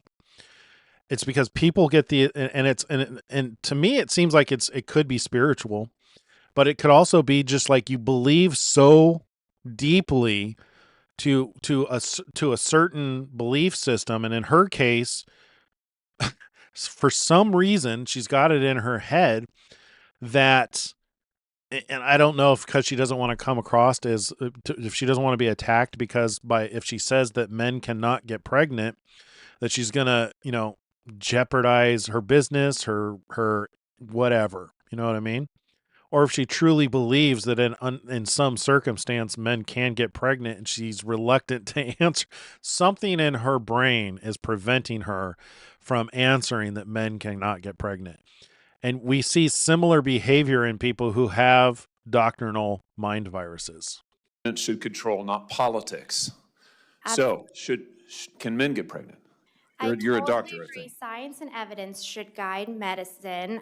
Do science and evidence tell us that men can get pregnant? Biological men, can they get pregnant? I also think yes/no questions like this are a political tool. And no, yes/no questions are about the truth, doctor. Let's not make a mockery of this proceeding. This is about science and evidence, and I'm asking you. The United States Supreme Court just heard arguments yesterday at great length on this question. This is not a hypothetical question. This is not theoretical. It affects real people in their real lives. And you're here as an expert, called by the other side as an expert. Wow. And you've been telling us that you follow, right, you're a doctor, and you follow the science and the evidence. So I just want to know, based on the science, can men get pregnant? That's a yes or no question. It really is, I think. I I think you're trying to reduce the complexity of a lot. I'm not. I'm trying to get, it's not complex. I'm trying to get to an answer, and I'm trying to test, frankly, your veracity as a medical professional and as a scientist. Can men get pregnant? I think you're also conflating This is male extraordinary. female with No, I'm not conflating male and female. They're two different things. There's biological men and there's biological women. And I want to know, can men get pregnant? what you were talking about is biological. You're not going to answer my question. it sounds like. Biological males.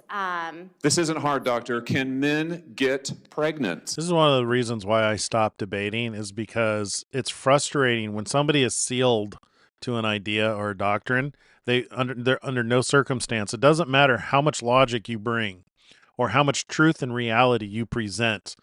They will not deviate from. They're sealed. It's like she is sealed to her belief. There's nothing that he's going to say or do that's going to get her to say that men cannot get pregnant. Yes or no? Again, I would be more than happy to have a conversation with you that is not coming from a place of trying to be polarized and push. I'm not trying to be polarizing. I'm trying to ask, I think it is extraordinary that we are here in a hearing about science and about women. And for the record, it's women who get pregnant, not men. It also, We are here about the safety of women and science that shows that this abortion drug causes adverse health events in 11% of cases. That's 22 times greater than the FDA label, another fact you haven't acknowledged, and yet you won't even acknowledge the basic reality that biological men don't get pregnant. There's a difference between biological men and biological women. I don't know how we can take you seriously and your claims to be a person of science if you won't level with this on this basic issue. I thought we were past all of this, frankly. I can't believe we're still here talking about this. I am a person of science, and I'm also someone here who's here to represent the complex experiences of my patients, and I don't think polarized language or questions serve that goal. I don't think they serve the American people. It is not polarizing to say that there is a scientific difference between men and women, and I want this to be clear and for the record. It is not polarizing to say that women are a biological reality and should be treated and protected as such. That is not polarizing, that is truth. It is also, by the way, the United States Constitution, which offers unique protections to women in a variety of circumstances as women. And your refusal to recognize women as women and men as men is deeply corrosive to science, to public trust, and yes, to constitutional protections for women as women. And I think it's extraordinary that you would sit here and advance a political agenda that has been thoroughly discredited and rejected by the American people in this forum. And I'm glad we had this exchange because it is exceptionally clarifying. It is also in many ways quite depressing. I see that my time has nearly expired. I just want to thank the other witnesses for being here. Thank you for protecting. Parasitic mind viruses. They are real. The question is are they spirits? What is spirit? Is it an idea? Is it an idea you're so convinced about that you refuse to acknowledge the truth? Or is it a literal entity with its own consciousness, its own ability, or its own will separate from yours? Yeah. Let's see. Starling stuff. Ned. I'm not sure what Ned is. Ned was always a private CIA for political dirty work. But until 2021, they could hide by saying our grant list is public, which spies wouldn't do. Excuse me. Well, in 2021, Biden let them end the public grant list. Now there's zero distinction between Ned and a classified spy agency. If Ned is just an NGO funded by our tax dollars and not a covert operations agency, why is the entire $315 million we are forced to pay them marked sensitive, and we are legally barred from seeing how they spend any of our money? Interesting. It's not a video. In the UK, they revoke your visa if you defend free speech, but they fly you in and offer free housing if you rape girls. Yikes. Elon says, such a twisted system. Back on Ned again, from Mike Benz. Ned is not supposed to do jack shit on U.S. soil. It's supposed to be exclusive, outward-facing, to do dirty tricks in foreign countries. Instead, Ned went after U.S. websites, changed U.S. advertiser policies, ran political ops with U.S. politicians to censor the American internet. So is Ned what was responsible for like things like Twitter banning, a sitting president? Huh. Ned directly funded pressure attacks on advertisers to get advertisers to defund populist news sites. Here, Ned's contractor, Global Disinformation Index, bragged to Ned they caused a $70 million drop in ad revenue to news sites and changed U.S. advertiser trade policies. Interesting. What is this? Yeah. I said you can hold it, you can wave it. It's just we don't just not with all that Arabic causing any sort of issues with the barriers. Have your flags just not on the barriers, that's it. And yet when they march down with hundreds of Palestinian flags, you won't say a word. One just went past banging out of the car, you didn't see fuck all. Wow, so this is happening all over the world. So this is from Basil the Great. British police caution veterans for waving British flag. These men served this country and defended that flag with their lives. Now the police say they're being offensive and hateful to migrants. British police are out of control.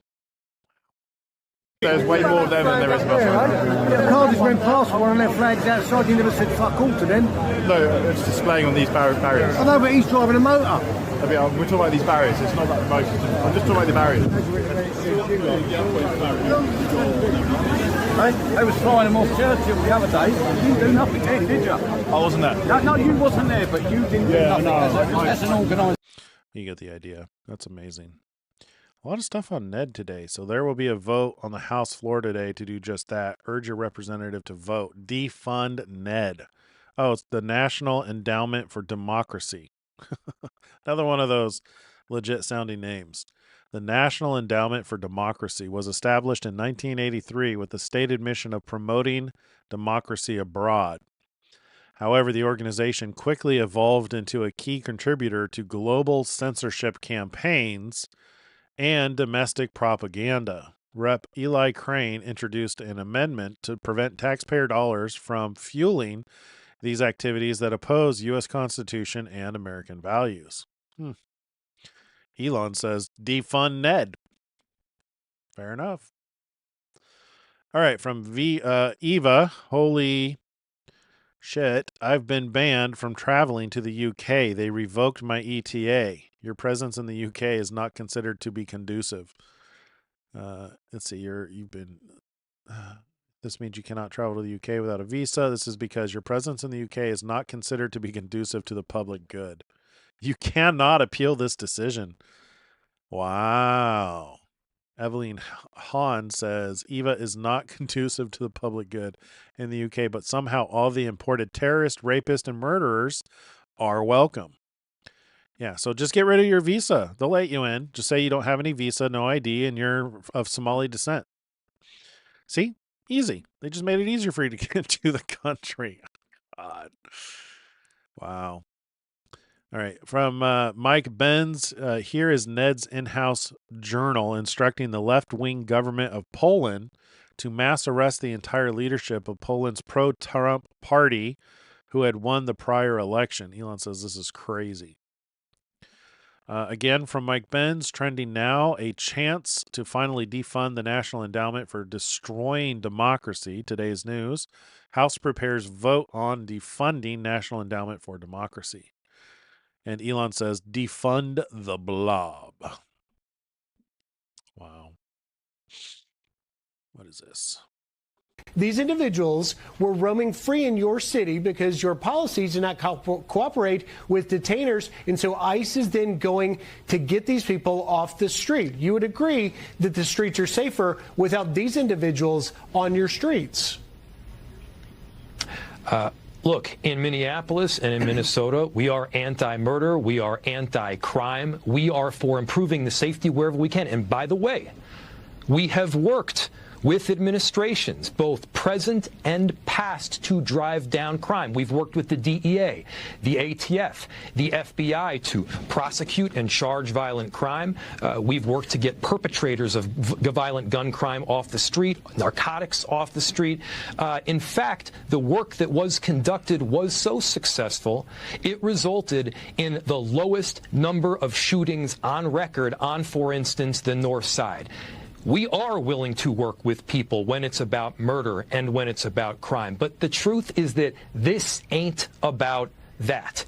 If this were about that, we'd have many important areas where there would be areas where we could. Did he not literally just show a picture of murderers and rapists that ICE are looking for, and he's saying it's not about that? Could work together.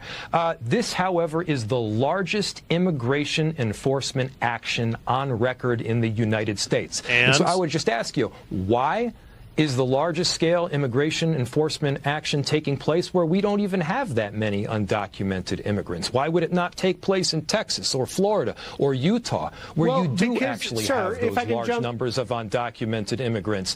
Because that's where it would actually make more sense. But again, if the issue is murder or crime, the answer is we do work with the federal government. In fact, we're presently doing that. Are you now? Since President Trump took office, Minnesota sanctuary politicians have released nearly 470 criminal illegal aliens back onto the streets of Minnesota. Some of the worst criminal illegal aliens released in Minnesota include, and then that was the list. These individuals were... what do we got here? Convicted of violent sex assault on minors. Convicted of sexual assault on a girl under the age of 13. Good Lord. Proclaiming, let's see. I can't read that. Something, a child for prostitution. Convicted of sexual assault of a child and DUI. Convicted of 3 counts of homicide. Convicted of homicide. Convicted of homicide. So, wow. Worst of the worst. Criminal or illegal aliens arrested by ICE in Minnesota. And Minnesota has just been releasing them. Wow. Yep. It kind of points to why we need the Great Tribulation. Like, you know, when I think of Enoch, like a cleansing, where does it say that down here? It's in 22. And God will, no, where is this? Is this Enoch? Or did I lose it? The book of Enoch, chapter 10, should be verse 22. And the earth will be cleansed from all corruption, and from all sin, and from all wrath, and from all torment, and I will not again send a flood upon it for all generations, forever and ever. Parallel from in Revelation 21:4. What does Revelation 21:4 say? I haven't read that in a while.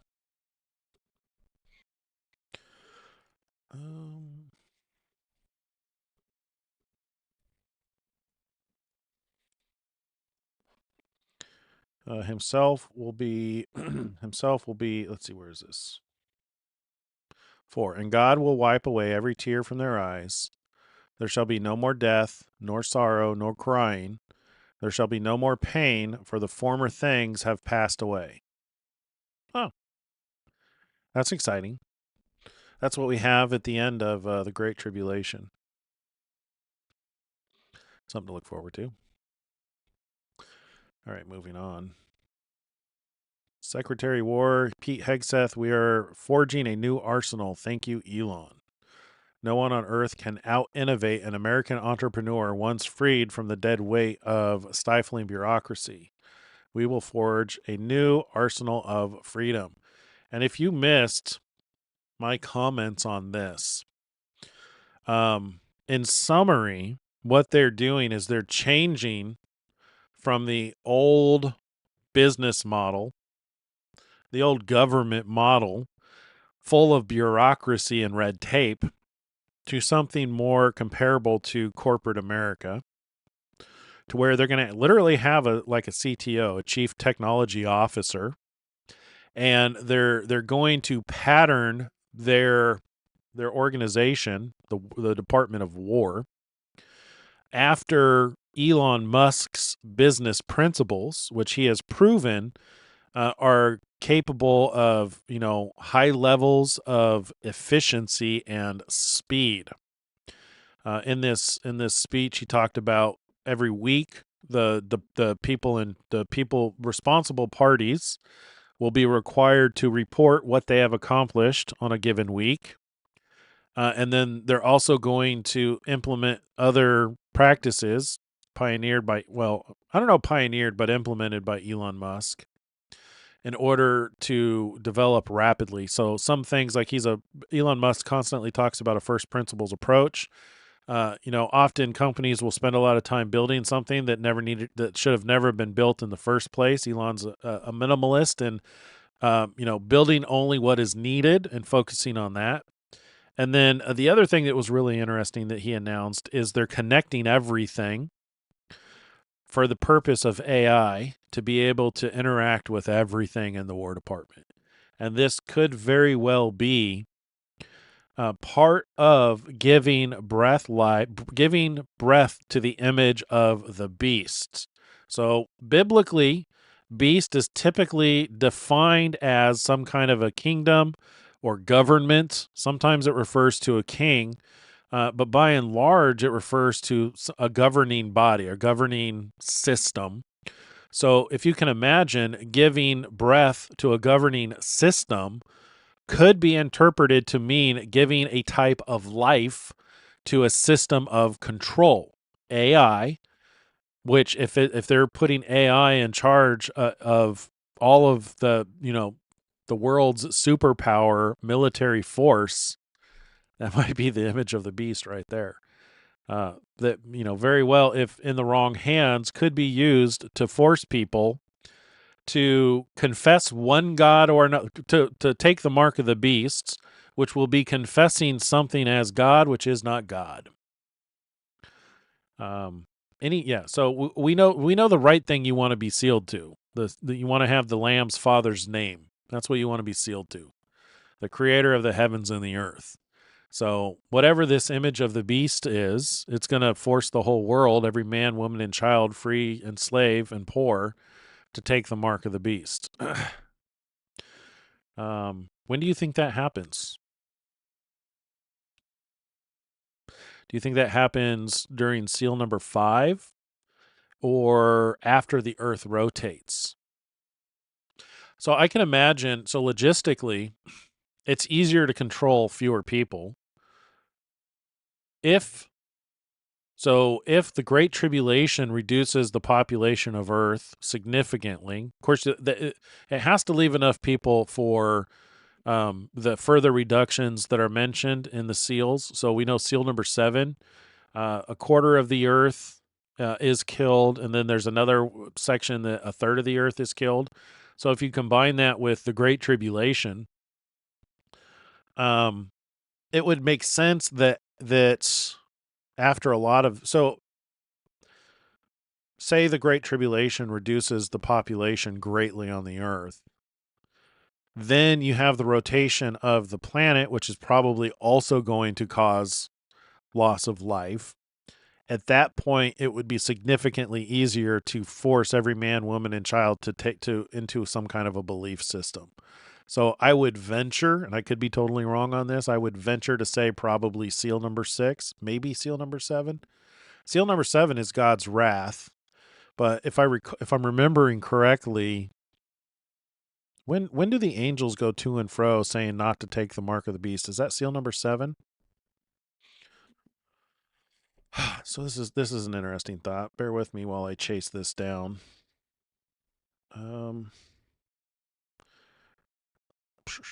Let's just ask Grok.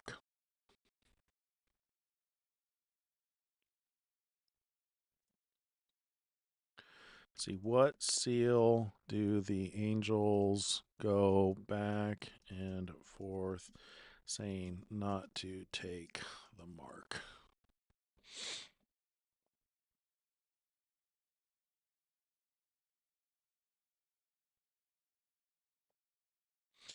calls people to fear God, give him the glory, and worship the Creator, the second angel. So is this Revelation 14? So that's seal 7.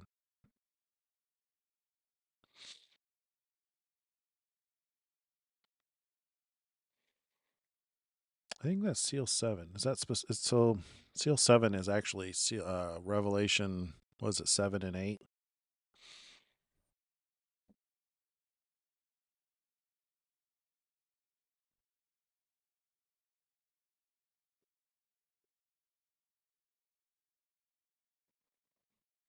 So it's got to be before, because the consequence of taking the mark is drinking of the wine of the wrath of God. And seal number 7, I'm pretty sure, is the wrath of God. Seal number 6 is the wrath of the Lamb. Seal number 7 is the wrath of God. He shall be tormented with fire and brimstone in the presence of the holy angels, in the presence of the Lamb. Yeah, so I would say between probably seals 5 and 6. So maybe AI takeover sometime mid 2026. Just a guess. I don't know. Maybe partway through the Great Tribulation. Maybe it gets so bad. The Great Tribulation, whatever it is, gets so bad that it gets hard for the United States to be able to track all of the conflicts, to where, and here's the thing with implementing Elon Musk's way of business. He was able to build the macro hard data center in 19 days, which he didn't build it. They basically found a building that was sufficient for housing a data center. And he was able, because he's the richest man in the world, he was able to organize all the equipment and talent needed. It was all delivered and installed within 19 days. They had set up 100,000 GPU clusters. Well, no, 100,000. They had set up clusters with 100,000 GPUs. Set up the cooling. Set up the grid. Connected into the sewage system for cooling. So basically, what it does is it helps with the sewage system, but they use it for cooling the data center. And he did it all in 19 days. Jensen Huang has talked about this, the amazing feat. But, so imagine this. Imagine the Great Tribulation gets so bad that they're having trouble tracking all of the chaos. So they put some kind of AI in charge of the military so that it can track the chaos. And they've got to give it some kind of a moral system in which to enforce, and that's where you get it enforcing the mark of the beast. Just a thought. That could be one way. Or it could also happen to where, this is just me guessing and spitballing, it could also happen to, see, I always imagined that it would happen after the death of the two witnesses, to where, you get Donald Trump and Elon Musk set everything up, and then they take them out, and then somebody takes over their companies, takes over the technology, and then uses it to enforce, whatever it is they want to enforce. But it's entirely possible that it could just be a reaction to the Great Tribulation. So implementing the image of the beast, giving life to the image of the beast, which it says giving breath to the image of the beasts, could be a reaction to the Great Tribulation. Interesting thoughts. No idea if any of it's right, but it's interesting to think about the logistics of these things. All right, here we go. Back to Elon Musk. We're at 2 hours, so I think we're pretty close to the end of what he's posted. This was 19 hours ago. All right.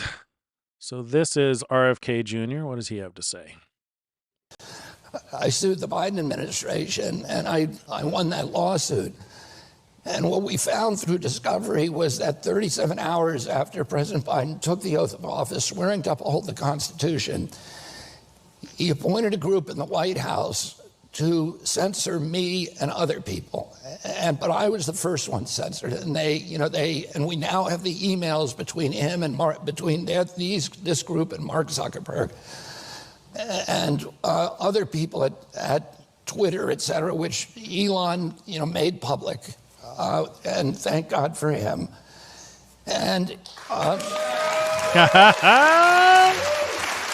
Amen. I don't think we'd have free speech in this country if it wasn't for Elon Musk, because he opened up Twitter.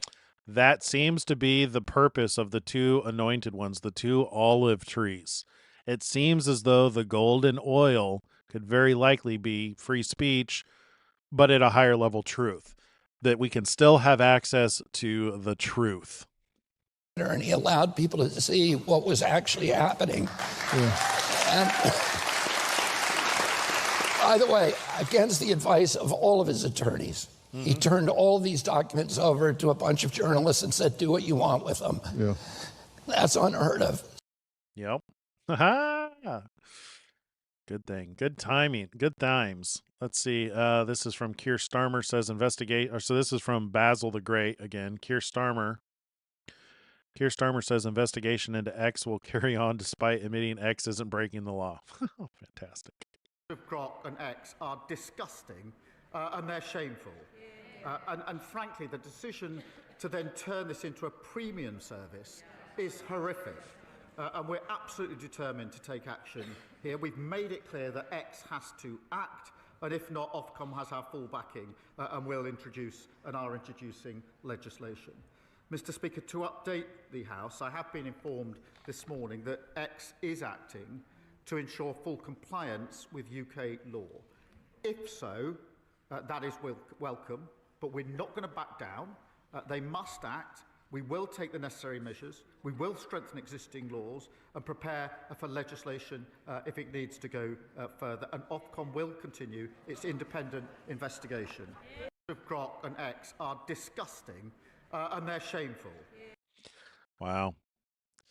Musk derangement syndrome on full display. All right. So from the persistence, holy cow, one of the biggest stories of the year. This is day 13 of asking leader John Thune to pass the SAVE Act. Let's see. One of the biggest stories of the year, Macomb County Clerk Anthony Forlini just put out a press release that hundreds of jurors could not serve because they are illegal aliens. Jury service summons are based on random draws from the driver's license bank. 230 non-citizens were found in the jury pool over a 4-month period. It appears 14 of these prospective jurors were registered to vote at some point in time. Surprise, surprise. One in particular appears to have voted several times. So not only are illegal aliens allegedly getting driver's license in Michigan, but they are also allegedly being registered to vote, and there's even a case of one voting. Secretary of State Jocelyn Benson, what do you have to say about this? This is just Macomb County over a 4-month period. Where else is this happening? Thank you for exposing this. Yeah, so what that highlights is if there's one, there's more. It's like rats. If you have one rat, you know you've got more. And this is just 13. This is just day 13 of asking leader John Thune to pass the SAVE Act. Yeah. There is no reason not to support the SAVE Act unless you are for voter fraud. Maybe that's the start of the Great Tribulation. Maybe the pass the SAVE Act where they eliminate the filibuster and then it takes the handcuffs off of the Trump administration. That would be interesting. Let's see. America. This is why Democrats oppose Doge.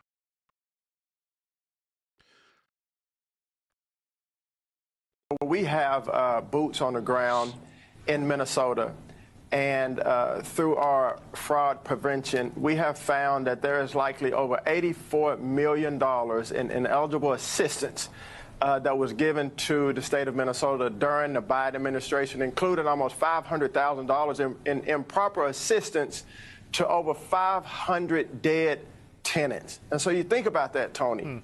Over $84 million of hardworking taxpayer money that was shelled out during the Biden administration in improper assistance and serving over 500 dead people with almost $500,000 of assistance. This is a lack of stewardship. It's gross negligence.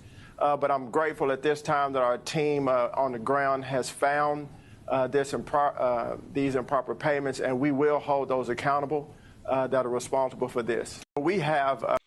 So this is from America, an account labeled America. This is why Democrats oppose Doge. And Elon's response to that was yes, and he's gone on record as to saying such things, that Doge discovered massive numbers of dead people in various government computers.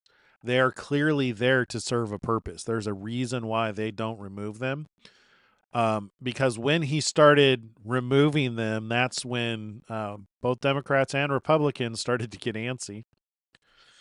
Apparently, one of the benefits of having dead Social Security numbers is those Social Security numbers are the foundation to a lot of fraud. Like, the Social Security numbers themselves aren't directly important. It's the services that they provide access to, such as government grants, where the big money is. All right, what is this? This is a designation of Muslim Brotherhood chapters from state.gov. What is this? Oh, I need to show more of a screen for this. Let's go over here. This is from the United States, the U.S. Department of State designation of Muslim Brotherhood chapters fact sheet. Today, the Department of State announces the designations of the Lebanese Muslim Brotherhood as a foreign terrorist organization and as specially designated global terrorists, and its Secretary General, Mohammed Fawzi Takash, as an SDGT. Lebanese Muslim Brotherhood, LMB. Following the October 7th, 2023 Hamas attack, LMB, also known as Al-Jama'ah al-Islamiyah, reactivated its Al-Fajr forces and launched rockets in coordination with Hezbollah and Hamas from Lebanon into northern Israel. In March 2024, the Israeli Defense Forces launched an attack against Al-Fajr forces operative who were preparing to carry out terrorist attacks against Israel. In July 2025, the Lebanese army dismantled a covert military training camp that included LMB and Hamas militants. Under LMB Secretary General Mohammed Fawzi Takush's leadership, the group has pushed for a more formal alignment with the Hezbollah-Hamas axis. Concurrently, the Department of the Treasury announced the designation of the Egyptian Muslim Brotherhood, EMB, and Jordan Muslim Brotherhood, JMB, as SDGTs for providing material support to Hamas, a U.S.-designated foreign terrorist organization, and SDGT. In addition to today's actions, the United States has previously designated other Muslim Brotherhood-related entities and offshoots that have engaged in terrorism and terrorist activities. Egyptian Islamic Jihad. So there's a lot of Muslim stuff in here. Hamas. Interesting.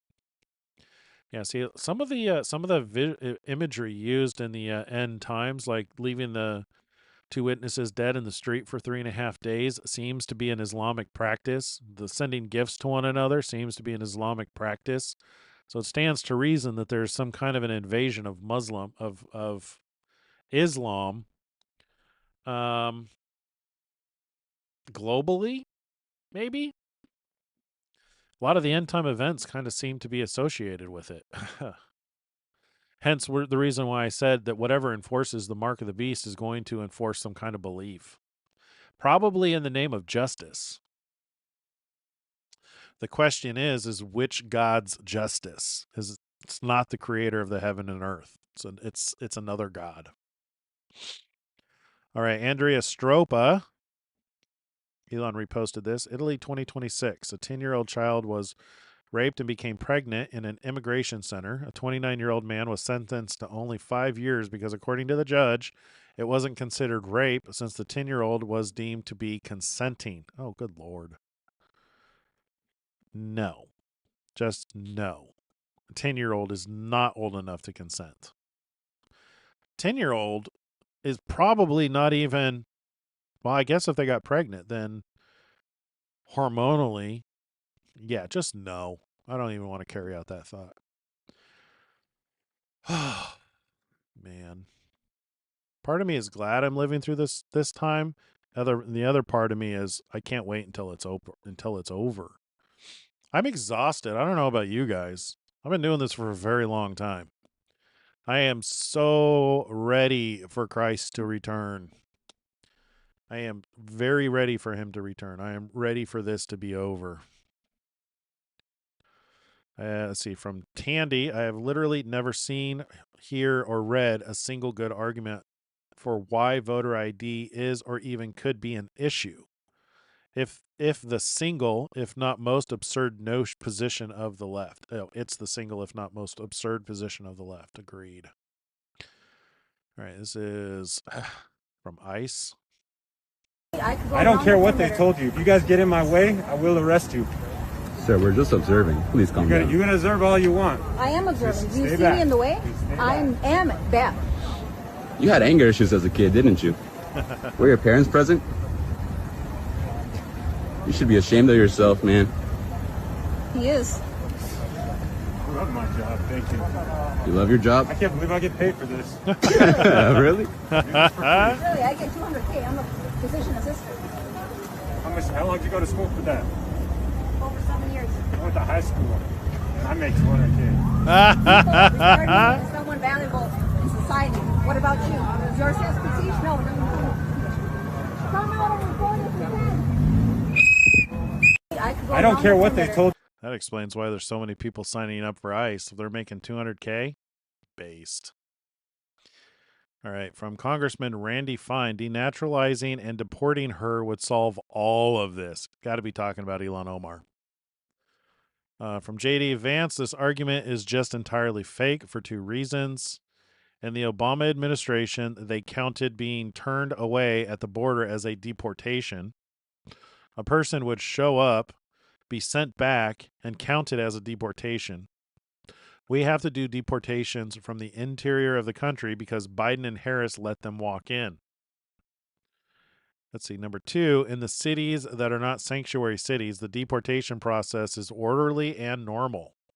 Like most law enforcement in Minneapolis and a few other sanctuary jurisdictions, local jurisdictions and a few left-wing agitators have decided to wage war on all immigration enforcement officers. They are hoping that a little chaos will convince us to give up on immigration enforcement. They are wrong. From Terry Moran, Barack Obama deported more than 3 million people from this country while he was president. No masked gangs descending on neighborhoods, snatching ordinary working people from their cars and disappearing them, storming homes without something. Wow. Yep. Elon Musk, double American flags. All right, so from Fox News, worst of the worst, ICE agents, Afghan immigrant Wahid Allah Muhammad, 39, convicted of stabbing his sister for being a bad Muslim girl. He was deported in 2012, but remained in the U.S. pending removal. Yikes. Elon Musk responded with terrible. Yep. All right. Let's see what he's got to say. Under current law, undocumented immigrants are already ineligible for Medicaid, the ACA exchanges, and for SNAP benefits. Not a single undocumented immigrant in this country gets a dime in federal taxpayer dollars for any part of comprehensive Medicaid coverage. Not one. And so when we're talking about nearly 14 million people who are going to be thrown off their health insurance, millions of others who are going to be jammed up by this aggressive cut to SNAP, the largest cut to food assistance in American history, we're talking about American children. We're talking about everyday Americans. We're talking about Americans with disabilities. And when it comes to nutritional assistance, we're talking about veterans who have served this country, sacrificed, risked it all. And they're going to lose access to the food assistance they need to live a life of dignity and respect. Those are the facts. That's why we're fighting hard to stop this GOP tax scam that will hurt everyday Americans dead in its tracks. I don't think that's true. So from me at Joy, Hakeem Jeffries, not a single undocumented immigrant in this country gets a dime of federal taxpayer dollars for any part of Medicaid coverage. Lying under oath is a crime. Charge him. Yes. From Queen Bee, I haven't seen one single incident, indecent image other than that bloody gangbang woman, and that was only because I was there to see if her baptism was real. Spoiler, it wasn't. How are all of these Labor MPs seeing so much child porn on X? Why are their algorithms sending why are their algorithms sending it to them, or are they looking for it? That's the bigger question. Yeah. Elon responded with, I'm not aware of any naked underage images generated by Grok, literally zero. Obviously, Grok does not spontaneously generate images. It does so only according to user requests. When asked to generate images, it will refuse to produce anything illegal. And let's see, and as the operating principle for Grok is to obey the laws of any given country or state. There may be times when adversarial hacking of Grok prompts does something unexpected. If that happens, we fix the bug immediately. From David Vance, bikini pics on X, labor outrage. Rape gangs on our street, labor silence. That is the nature of the monsters in government. From Not the Bee, Washington apartment manager arrested for illegally filling out and casting ballots addressed to former tenants. I think we read that yesterday. From Retards Down Under, my post about X being banned but Blue Sky not being banned for U16s was shared by the Trump administration.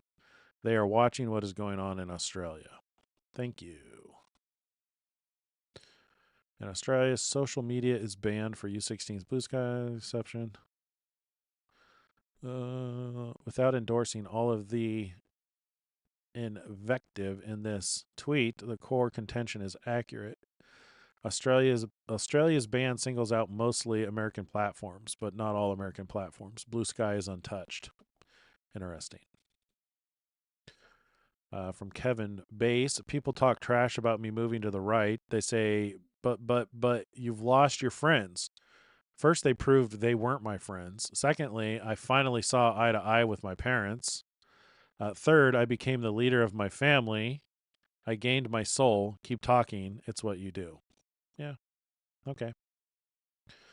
From Tim Carney, in the last 12 years, the number of childcare workers has increased by about 33%, while the number of children ages 5 and under fell by 8.8%.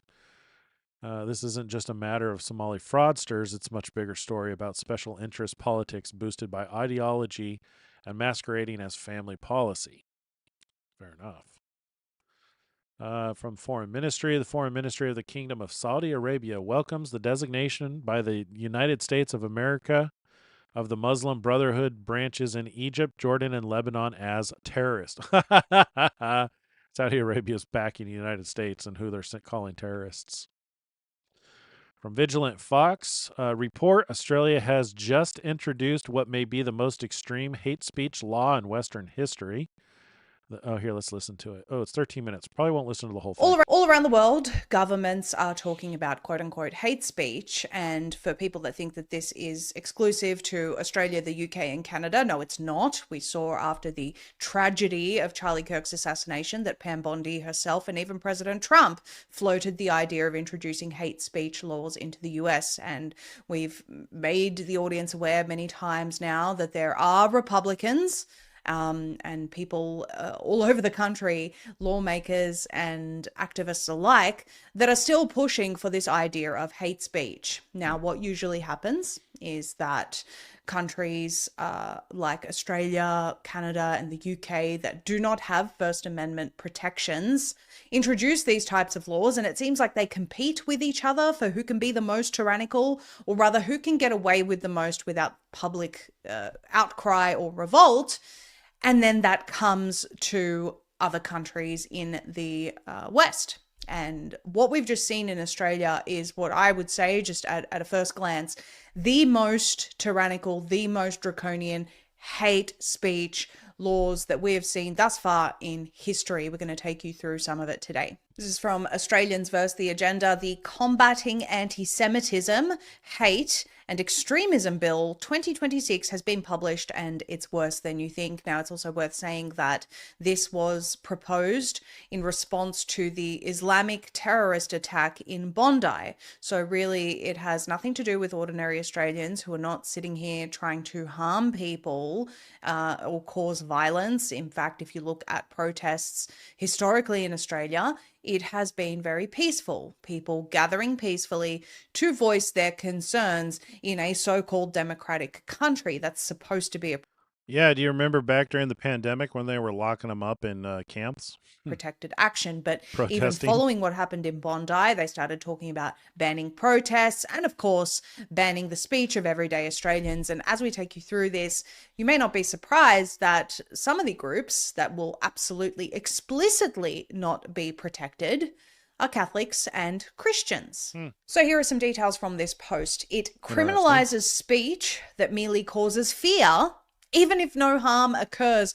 5 years imprisonment, ladies and gentlemen. It defines public place so broadly that it includes the internet, meaning posts, videos, tweets, memes, and blogs, all fall within the scope. The law states that it is irrelevant whether hatred actually occurs or whether anyone truly felt fear. And let me just say here that speech is not a crime, and there is no such thing as quote unquote hate speech. Hate speech is simply speech that some people hate, and it is just asinine to say that that should be illegal based on what some groups feel. But what this is actually saying that is, even if speech was a crime, it doesn't matter if a crime actually occurred. It's just based on what whoever has your case in their hands decides or feels on the day. You are guilty of displaying a prohibited symbol unless you can prove a religious, academic, or journalistic exemption, but we will get to the religious aspect here because, again, Christianity is not protected. The AFP minister can declare prohibited groups without procedural fairness, including relying on retroactive conduct. That's right. Wow. You get the point. I don't think we have to listen to the whole 13 minutes of this, but it's getting bad. You can see it leading to see it leading to the events listed in the book of Revelation. What page of Revelation are we on today?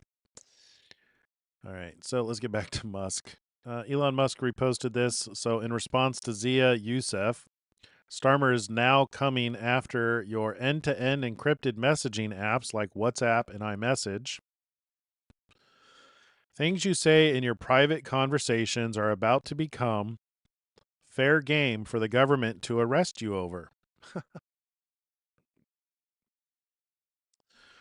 It's coming within months. Section 121 of the Orwellian Online Safety Act that the Tories passed hands of Ofcom the powers to compel any messaging platform to do client-side scanning, meaning the tech firm must use accredited technology to scan your messages for content the government deems harmful.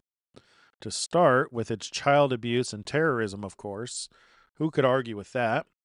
But make no mistake, before you know it, all the things the police use as an excuse to turn up at people's doors for things they say on public platforms will be used to persecute citizens for things they say in private. All your messages will be scanned in real time as you send them, not just suspicious ones or flagged ones. Starmer is turning your phone into a real-time government informant. The government has been working to make encryption irrelevant for years. It's why Apple withdrew their advanced data protection service from the UK, because they refused government demands. This is unprecedented territory for this country. Lord Hanson of Flint, who is leading this awful mission, has set a date of April 2026 for Ofcom to enforce these powers. The era of private messages being private is about to come to an end. Reform will repeal this dystopian surveillance act. Yeah. So if you think you're protected by apps like Signal or even X, even though they're end-to-end encrypted, all it takes is for them to compromise your phone. They don't have to break the encryption. That's one of the mistakes people make is they're reassured that the encryption is unbreakable, maybe because it's using quantum safe encryption. All they have to do is compromise your phone, and it's pretty easy to do. There's a program called Pegasus, to where, you know, just by getting you to click on an image, and in some cases you don't even have to click on the freaking image. What they do is they set up a captive portal, which a captive portal is like, you go to a hotel and they have Wi-Fi, and when you go to connect to their Wi-Fi, it brings up a page. Well, in bringing up a page, those pages can load images on your phone, and under certain circumstances, it can execute code and basically compromise your phone. And then once they've compromised your phone, all they got to do is tap into what you type on the keyboard. Sometimes they can get access to seeing what's on the screen. They can turn on your camera a lot of times without you even knowing about it. That's why it's important to keep your phone completely up to date, because oftentimes the phone makers will patch the exploits that are used in order to compromise your phone. But yeah, I mean, like, they if they intend to set their mind to compromising everybody, I'm sure they'll figure out a way to do it. Don't think that just because your app is end-to-end encrypted that they're not going to be able to read your messages. That's the unfortunate thing. Anonymity is really vital. Yeah, maybe might be worth doing a talk on that sometime. How to be truly anonymous. Apparently, even buying burner phones, they're able to more and more track who buys those phones and still, link that to you. So I've heard that I'm not entirely sure, but if they're able to actually compromise your phone, it doesn't matter if you're using end-to-end encryption. And who knows if Apple is truly making it difficult for them to access messages on their phone. From Elon Musk. So Thomas Sowell quotes, "Socialism only works in two places. Heaven, where they don't need it, and hell, where they already have it." Ronald Reagan. Elon Musk says, "Only one side had to build a wall to keep people from escaping. Many people risk their life on a tiny boat to get from Cuba to America, but none go the other way." Yeah. Getting to the end here. So this is from Gad Saad. "Men who have a good sense of humor, including self-deprecating humor, are ultimately very self-confident because it's an honest signal of one's self-assuredness. For example, when I do all of my satirical skits to make fun of the woke imbeciles, including many of my colleagues, I'm doing it knowing full well that it will not be received well amongst the castrati. But my response is, I don't give a F because I'm an authentic to a fault. The Delphic maxim, know thyself, is operative here." Okay. perhaps in the future, or maybe it's in the new book. Could you explain how it seems men with good sense of humor that don't... Oh, so okay, so that was in response to this. Could you explain how it seems men with good senses of humor that don't seem to take themselves too seriously are more friendly? Also seem to be larger, stronger, more muscular, high testosterone types. Uh, did big, strong, masculine guys evolve with this to put people at ease around them? We see this with rugby and American football players in Europe and America all the time. I'd go so far to say that it's a product of American culture, the traditional American culture, where boys where men were raised to be men. Boys were raised to be men because part of what men do is they desensitize one another. And this is more, I would assume, this is just an assumption. My assumption is that it's probably more common in America than other cultures, where men desensitize one another by making fun of each other and constantly looking for weakness, because that's what men do, looking for weakness to attack, and it makes us stronger against those attacks, meaning we're significantly less sensitive to words. Sticks and stones may break my bones, but words will never hurt me. You remember that adage growing up? So what Gad Saad said is men who have a good sense of humor, including self-deprecating humor, are ultimately very self-confident. I remember Jordan Peterson talking about this too. It's what truly makes somebody virtuous, because you have the capability of being vicious, but you choose not to. A lot of the times it's because you recognize what's actually happening. People who don't recognize that somebody is, even if they are intending to, use hateful speech, they know not to take it personally. Anyway, because it's an honest signal of one's self-assuredness. All right, moving on. So Elon Musk, in response to Not the Bee, Michigan clerk says 239 aliens were found in his country's jury pool in just 4 months. Elon says, wow, that means they're registered to vote. That is from yesterday.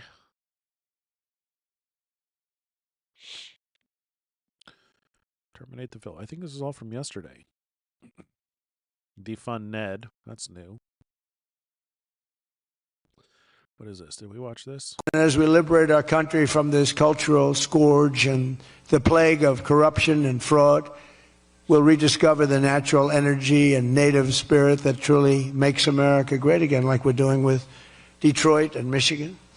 If we get rid of fraud and do our job properly on the trillions that are being extorted out of our country from corrupt and incompetent governors like Gavin Newsom, J.B. Pritzker, and Tim Walz, we will very soon have a balanced budget, and that's the kind of money that we're talking about. We're talking about massive amounts of money. Our country wasn't built by people who tried to lie and cheat and scam their way to success. It was built by legends like Henry Ford, Henry Dow, Thomas Edison, the Kellogg brothers, Alfred P. Sloan, the founder of General. Yes, it was built by legends like Henry Ford, Henry Dow, Thomas Edison, the Kellogg brothers, Alfred P. Sloan, the founder of General Motors, men who lifted up American workers and strengthened our nation beyond even belief.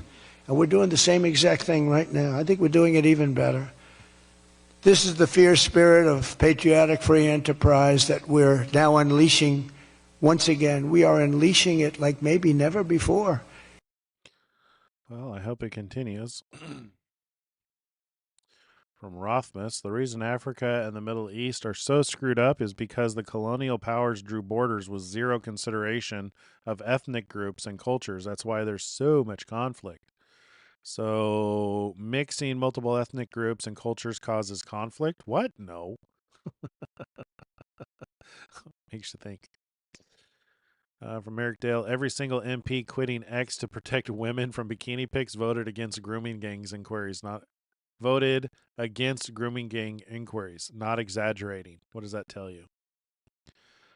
Governments cannot give freedom. They can only curtail it. Oh, and here's where we left off before we lost There you go. That is the end of Elon Musk and what he has posted today. He seems to post by far the most content so far. That's not to belittle what it is that Donald Trump is doing, because he is surely doing his fair share in these end times.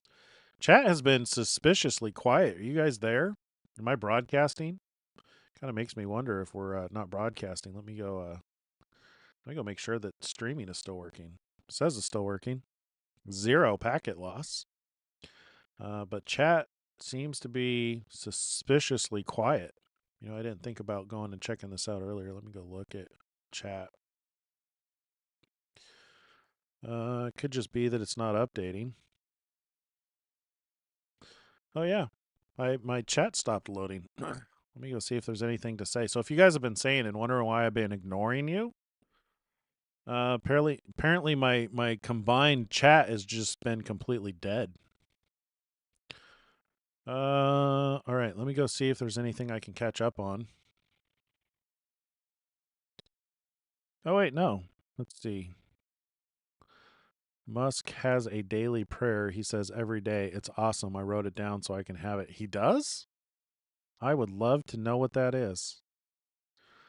Yeah, please share it with us. Praying for the people of Iran. Me too. Definitely pray for the people of Iran. There's a prophecy in Jeremiah 49:34 through 39 about Elam or Iran that may be fulfilled as we speak. Ooh, really? Let us look. Let's do this. What'd you say it was? Jeremiah 49. Getting too many tabs here. We'll just use this one.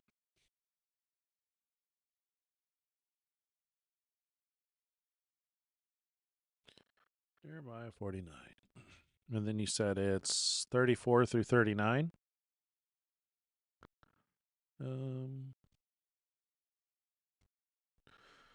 Judgment on Elam. Let's see.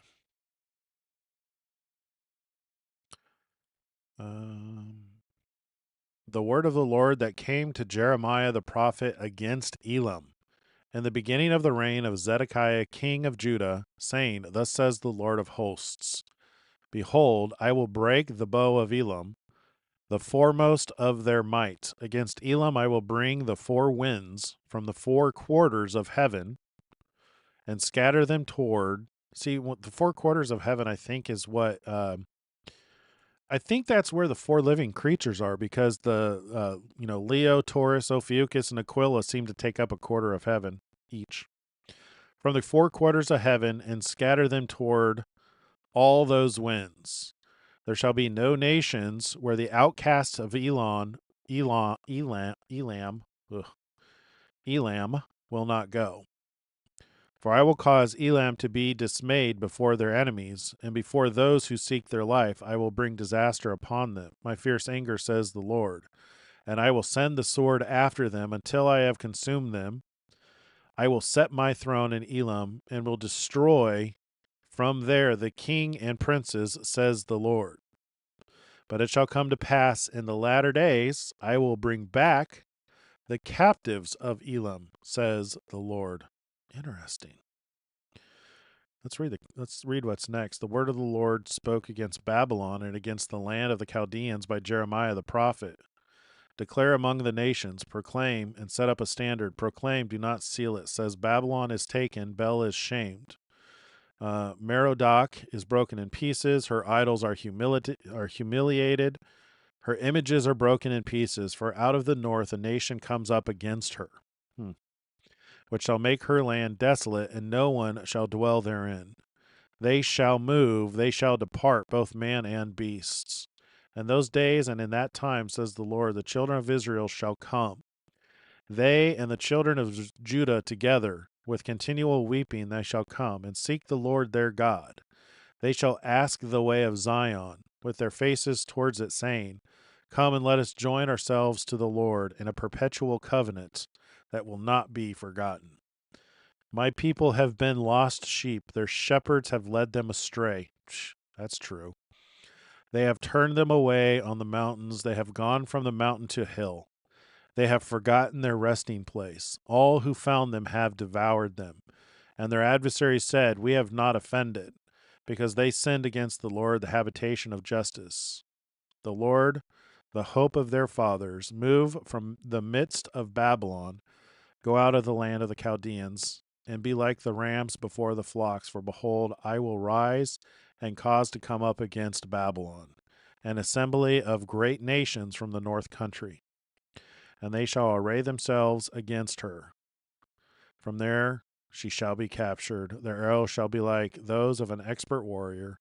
None shall return in vain, and Chaldea shall become plunder.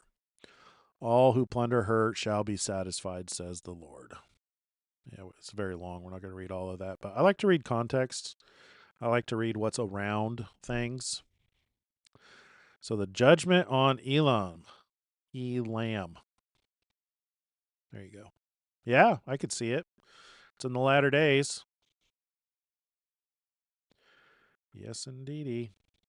All right, what else you got to say? I got to go back over here to the chat window because this one's dead. Let's see. There's a prophecy. Okay, so after the earth rotates, as it was in the beginning, so shall it be in the end. The great deceiver follows. So this is from me greatness. Oh, me great ones. 8540. The great deceiver followers are going to turn on another and take each other out. Like when God said, What have you done? Adam blamed Eve. The right would never get away with harassing the police. Yeah. In other words, bottom line, Satan's followers are not united or loyal. Only God's children are. Good point.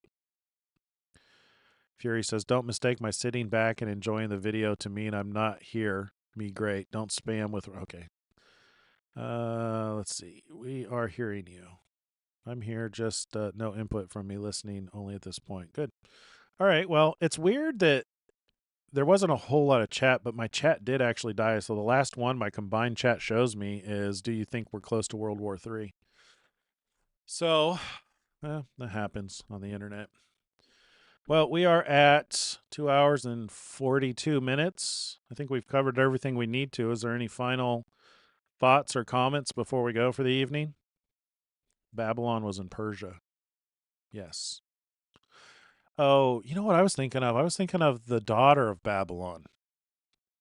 Where's that? Zechariah? I think it's Zechariah 2.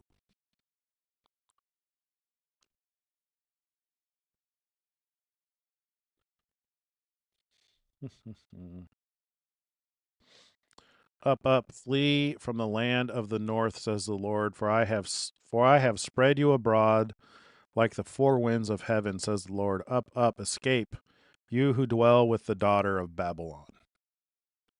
Who do you think the daughter of Babylon is? Think that's the U.S.? Or is it something else? I know Babylon means confusion. And the Tower of Babylon, they intended to build, it says they were trying to reach to the sky. Oh, I missed your question above. All right, let me go see what your question was.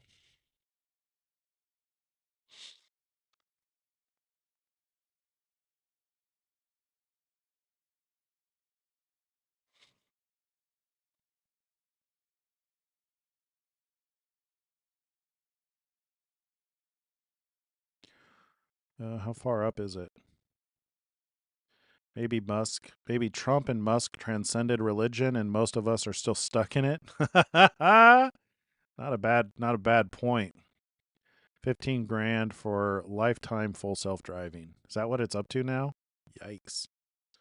I think we paid $6,000 for the first Tesla, and then it was included in the second one as part of the founders package. Anytime he releases a new style of car, they usually do a like the first 1,000 as a founders edition, and they tend to include bonuses like lifetime data package or full self-driving. I see a new era of psychology emerging with this new concept of suicidal empathy. That's a good point. Do you think those with Trump derangement syndrome are the same referred to as earth dwellers in Revelation 11:10? That's a really good point. You're talking about the ones that are tormented.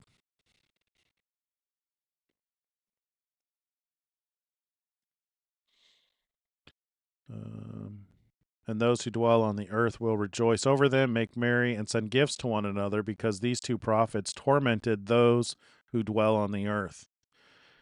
God, that's an interesting question, and it makes me think about the Nephilim who are doomed to roam the earth. So are earth dwellers Nephilim, and is there something with Nephilim and Trump derangement syndrome? That's what I think of. Yeah, it could. Well, I know some people who have actually come out of Trump derangement syndrome. So that's why I'm constantly drawn to this idea of what is spirit. Is spirit is spirit a consciousness without a body that is capable of inhabiting a body? It would appear so based on the records around Jesus and his ministry, because he cast spirits out of people, such as the man who had legion, for they were many. But is there also spirit that is like an idea, where someone is possessed by an idea or an ideology, or even possessed by hatred, like those who have Trump derangement syndrome? Is that a one of those Nephilim spirits, a demon or an evil spirit, or is it an idea? Or is it a combination of both? Because there are people who proclaim they've had Trump derangement syndrome who have gotten over it. It's a really good question. Earth dwellers, though, those who dwell on the earth. And those who dwell on the earth will rejoice over them, make merry, and send gifts to one another, because these two prophets tormented those who dwell on the earth. Yeah, I tell you, it doesn't make it easy.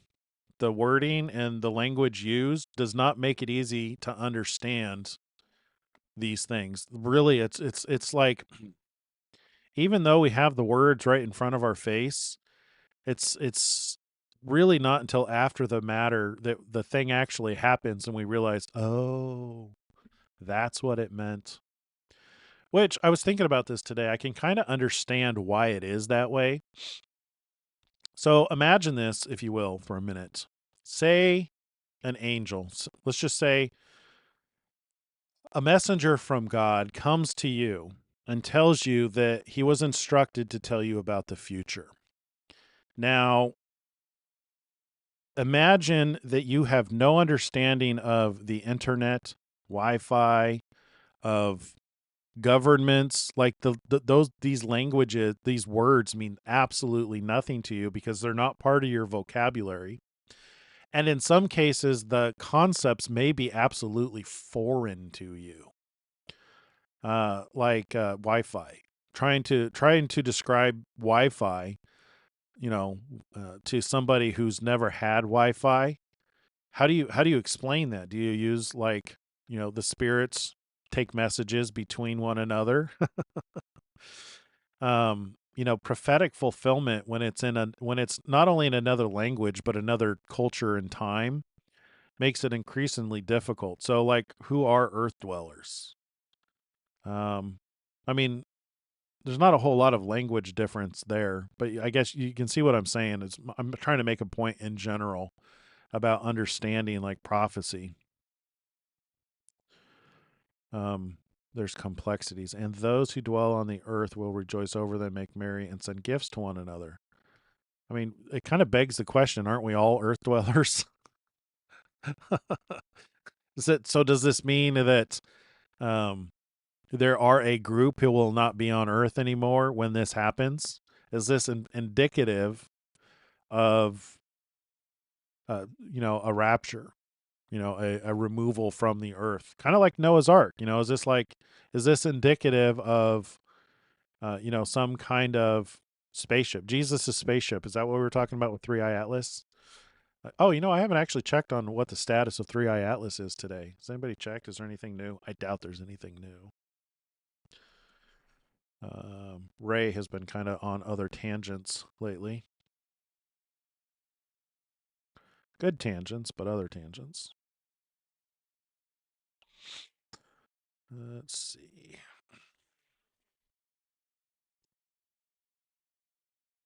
Comet 3i Atlas. Did Europa Clipper pass through the ion trail? I took a picture. I don't know. We're kind of at time here. I don't know if I want to get into. This was 2 days ago. I'm not seeing anything that really stands out to me. What was that other name? Tabitha?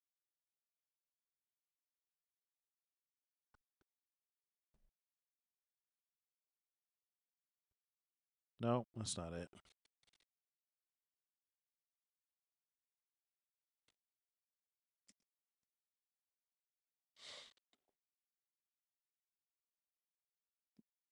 Too impossible is happening. Something too is possible.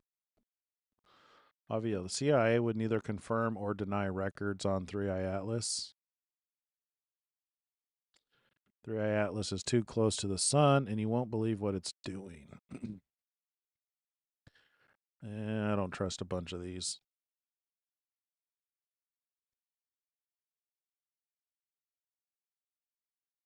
Three Eye Atlas just opened. I don't trust this.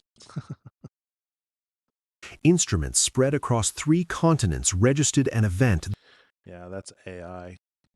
One of these things that's getting really hard, and this is what I almost wonder if this isn't part of like Jesus is over there or Jesus is in the desert, is now that we have the tools to generate, realistic and believable stuff, I almost wonder if people aren't going to start faking the rapture and faking Jesus returning.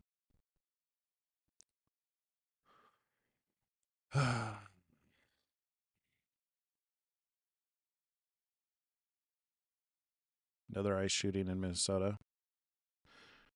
Let's see. Fury says it could be an influence that they are under or experiencing. Lion, their threats are hollow. They've been threatening for years since the general was taken out. Yeah, I don't know if I got your question right, Dr. Lauren Holder. If I didn't, could you ask it again before we go? I have a feeling I got it. Yeah, but this AI stuff is getting so realistic. I wonder if that's why we're told in Matthew that when you start to see these things, don't believe it.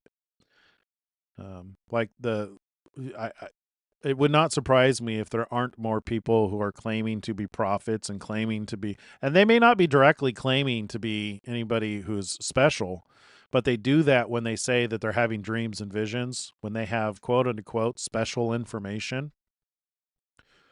That's almost kind of a de facto assumption is, Jesus loved them so much that he came to them in a dream and shared information with them for them to share with the world. I'm expecting a lot of that this year. We've said this many times before on the show. Don't tell us how special you are, just show us. If you got something to say, say it. If it proves to be true, that's the evidence that, you were special enough for Jesus to give you the information to share. Although I think it's going to get harder and harder to discern this stuff with AI. Fury says, if you go back right below where she said you missed a question, she asked again. Oh, about the mind virus? It must not be showing me all the messages.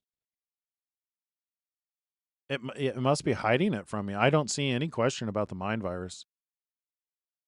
Oh, here you go. I was wondering if you thought the mind virus or mind parasite might be considered a plague from Revelation.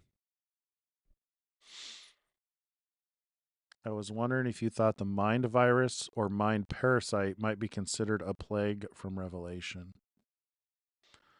I'd have to think about that. I don't have an answer off the top of my head, but it's... So I'm trying to think of the different plagues in Revelation. So we have the trumpet judgments. We have the bowls. Well, if you go back and you think about like Matthew 24. Let's go back to Matthew 24.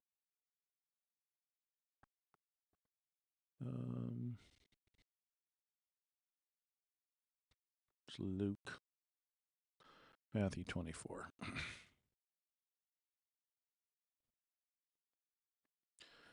Go all the way up here. It's funny how a lot of Matthew 24 parallels the seals. Let's see. So then Jesus went out, departed from the temple, and his disciples came up to show him the buildings of the temple. And Jesus said, Do you not see all these things? Assuredly, I say, not one stone shall be left here upon another that shall not be thrown down. Now, as he sat on the Mount of Olives, the disciples came to him privately, saying, Tell us, when will these things be, and what will be the sign of your coming and of the end of the age? And Jesus answered and said to them, Take heed that no one deceives you. See, when I think of like deception, I think of the mind virus, because people who are deceived get very adamant about the deception. For many will come in my name saying, I am the Christ. You guys know my opinion on that. To come in Christ's name doesn't necessarily, I can't see how that would mean that they're claiming to be him. What makes more sense is that they would be making claims like he's talking to them, or he anointed them, or he, gave them special information. For many will come in my name saying, I am the Christ. For many will come in my name saying, I am the Christ, and will deceive many. See, he includes the fact that they're deceiving people. And you will hear of wars and rumors of wars. See that you are not troubled, for all these things must come to pass. But the end is not yet, for nation will rise against nation. You know what's interesting about this is he's talking to them as that are sitting right there, and they've been dead for 2,000 years. So either he was speaking to his disciples in general, knowing that this would be written down, and that at the time that he spoke this, it was as though he was speaking to us today, or that they are conscious somewhere and have been observing these events, but that they were not privy to knowing the information on what exactly it meant. So like, if say they're dead in the center of the earth, but their consciousness is alive, that they would recognize these things. Either that, or when Jesus was talking to his disciples who were with him at that time, he knew that it would apply to those who follow him in this day and age. Anyway, weird thoughts I have when I'm reading this stuff. And you will hear of wars and rumors of wars. See that you are not troubled, for all these things must come to pass, but the end is not yet. For nation will rise against nation, and kingdom against kingdom. There will be famines, pestilences, earthquakes in various places. All these are the beginning of sorrows. Then they will deliver you up for tribulation and kill you. Yeah, they've done that. In large part because of the mind virus. They will deliver you up to tribulation and kill you. Locks of flood, locking people up in UK. And you will be hated by all nations for my name's sake. There's a massive persecution against Christians. That's for sure. And then many will be offended, will betray one another, and will hate one another. This is what I was thinking of when you asked your question about, My mouse is on the wrong screen. Yeah, when you asked your question about the mind virus, if the mind virus or the mind parasite might be considered a plague from Revelation. Do you have a specific plague in mind? Let's see. LM says there are many people on YouTube claiming NDEs and how Jesus revealed the truth to that person. I've actually blocked so many of those people claiming when the rapture is going to be. I almost don't see that stuff anymore because I've blocked so many of them. Maybe I should unblock them just so I'm aware. Fury says, I'm many of those who are just people using AI to create stories. Don't trust all of them. It's getting so hard to tell the AI from the real. People will use AI and their imagination to create stories because they know it's a hot topic. They depend on clicks to make money. The more people they can get to watch them, the more they make. That's exactly right. Yeah. If it sounds prophetic or like they got told some secret while in an NDE, then they will get more clicks. That's true. Yeah, and that's one of the things that really irritates me about YouTube is there are certain keywords that I know if I put in the title, I'll get 1,000 to 10,000 views. And it's tempting to want to put those in the title all the time, but it's unless you're seriously talking about those subjects, it's really not fair to the viewers. But a lot of them are NDEs, antichrists, rapture, stuff like that. Watch for entertainment, but stay skeptical.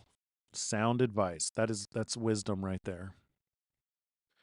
I think people see an NDE whenever they expect to see whatever they expect to see. Yeah. Yep. Yes, indeedy. All right. I want to read Matthew 24 a little bit more. Because this is all stuff that happens before. This was seal number 4. And then many will be offended, will betray one another, and will hate one another. That is for sure been happening for quite a few years now. Then many false prophets will rise up and deceive many, and because lawlessness will abound, the love of many will grow cold. Yeah, you know the whole love God and love your neighbor as yourself. The love of many is growing cold. I wonder if that's how a good way of explaining why things are so different than they were when we were kids, you know? Like the whole idea of like racism never even entered my mind. Was just a complete foreign thought. And yet now, because of that lack of loving your neighbor as yourself, it's becoming an issue. But he who endures to the end shall be saved. And this gospel of the kingdom will be preached in all the world as a witness to all the nations. And then the end will come. This is definitely happening in so many different forms. Pretty much every platform this is a part of this, I think. Therefore, when you see the abomination of desolation, all right, we've talked about that before. It's probably a good place to stop. But there you go. All right, I'm going to do one last check for questions, and we're going to call it a night. Definitely explains why parents are killing their children today. Their love has grown cold. Yeah. Yeah, that actually happens far more than people know. Like, if you think about it, you think about abortions. You think about other countries where parents literally strap bombs onto their children in the name of their God. It's terrible. Yeah. It's absolutely terrible. I would argue the world, given the amount of people who are on the planet today, we're very likely, and this is what makes me wonder about the Great Tribulation is, I don't know if it's ever been this bad, considering the number of people that are on the planet. The persecution that takes place in other countries. I mean, even just the stuff that's now becoming even a problem now with like UK and stuff, in Australia. It's just like this kind of stuff has been becoming more and more of a problem for so long, and it's just continuing to overtake the planet. The Earth dwellers are becoming more prolific. The Earth dweller virus is beginning to spread, and God is getting ready to apply the antivirus. the cleansing. I really hope that's what the Great Tribulation is. My hope, I think I've said this a couple times. My hope is that all of those who are truly evil, that's what the Great Tribulation is it's literally a cleansing of the tares. So like the people who are just so far gone, who are sealed to other gods and are, are thieves and perjurers and rapists and murderers, and that the tribulation is a cleansing of that. That would be a good that would be a great tribulation. That's a different way of make the tribulation great. Could be there's a t-shirt idea in there somewhere. Anyway, I'm going to leave you guys with that. This has been a fun night. Thank you so much for joining me. I look forward to seeing you again tomorrow. We'll be here at 4:30. If you like this content, make sure you like the video. It really does help the video gain some traction in the algorithm. If you haven't subscribed, and if you haven't double-checked that you're still subscribed, make sure you do that, because YouTube likes to randomly unsubscribe people, especially with the changes they've been making with the algorithm. They are unsubscribing people to see if you'll resubscribe. So make sure you got all the bells and whistles ticked and taken care of. I really appreciate it. Thanks again for joining me tonight. God bless you guys, and shalom, shalom. See you tomorrow.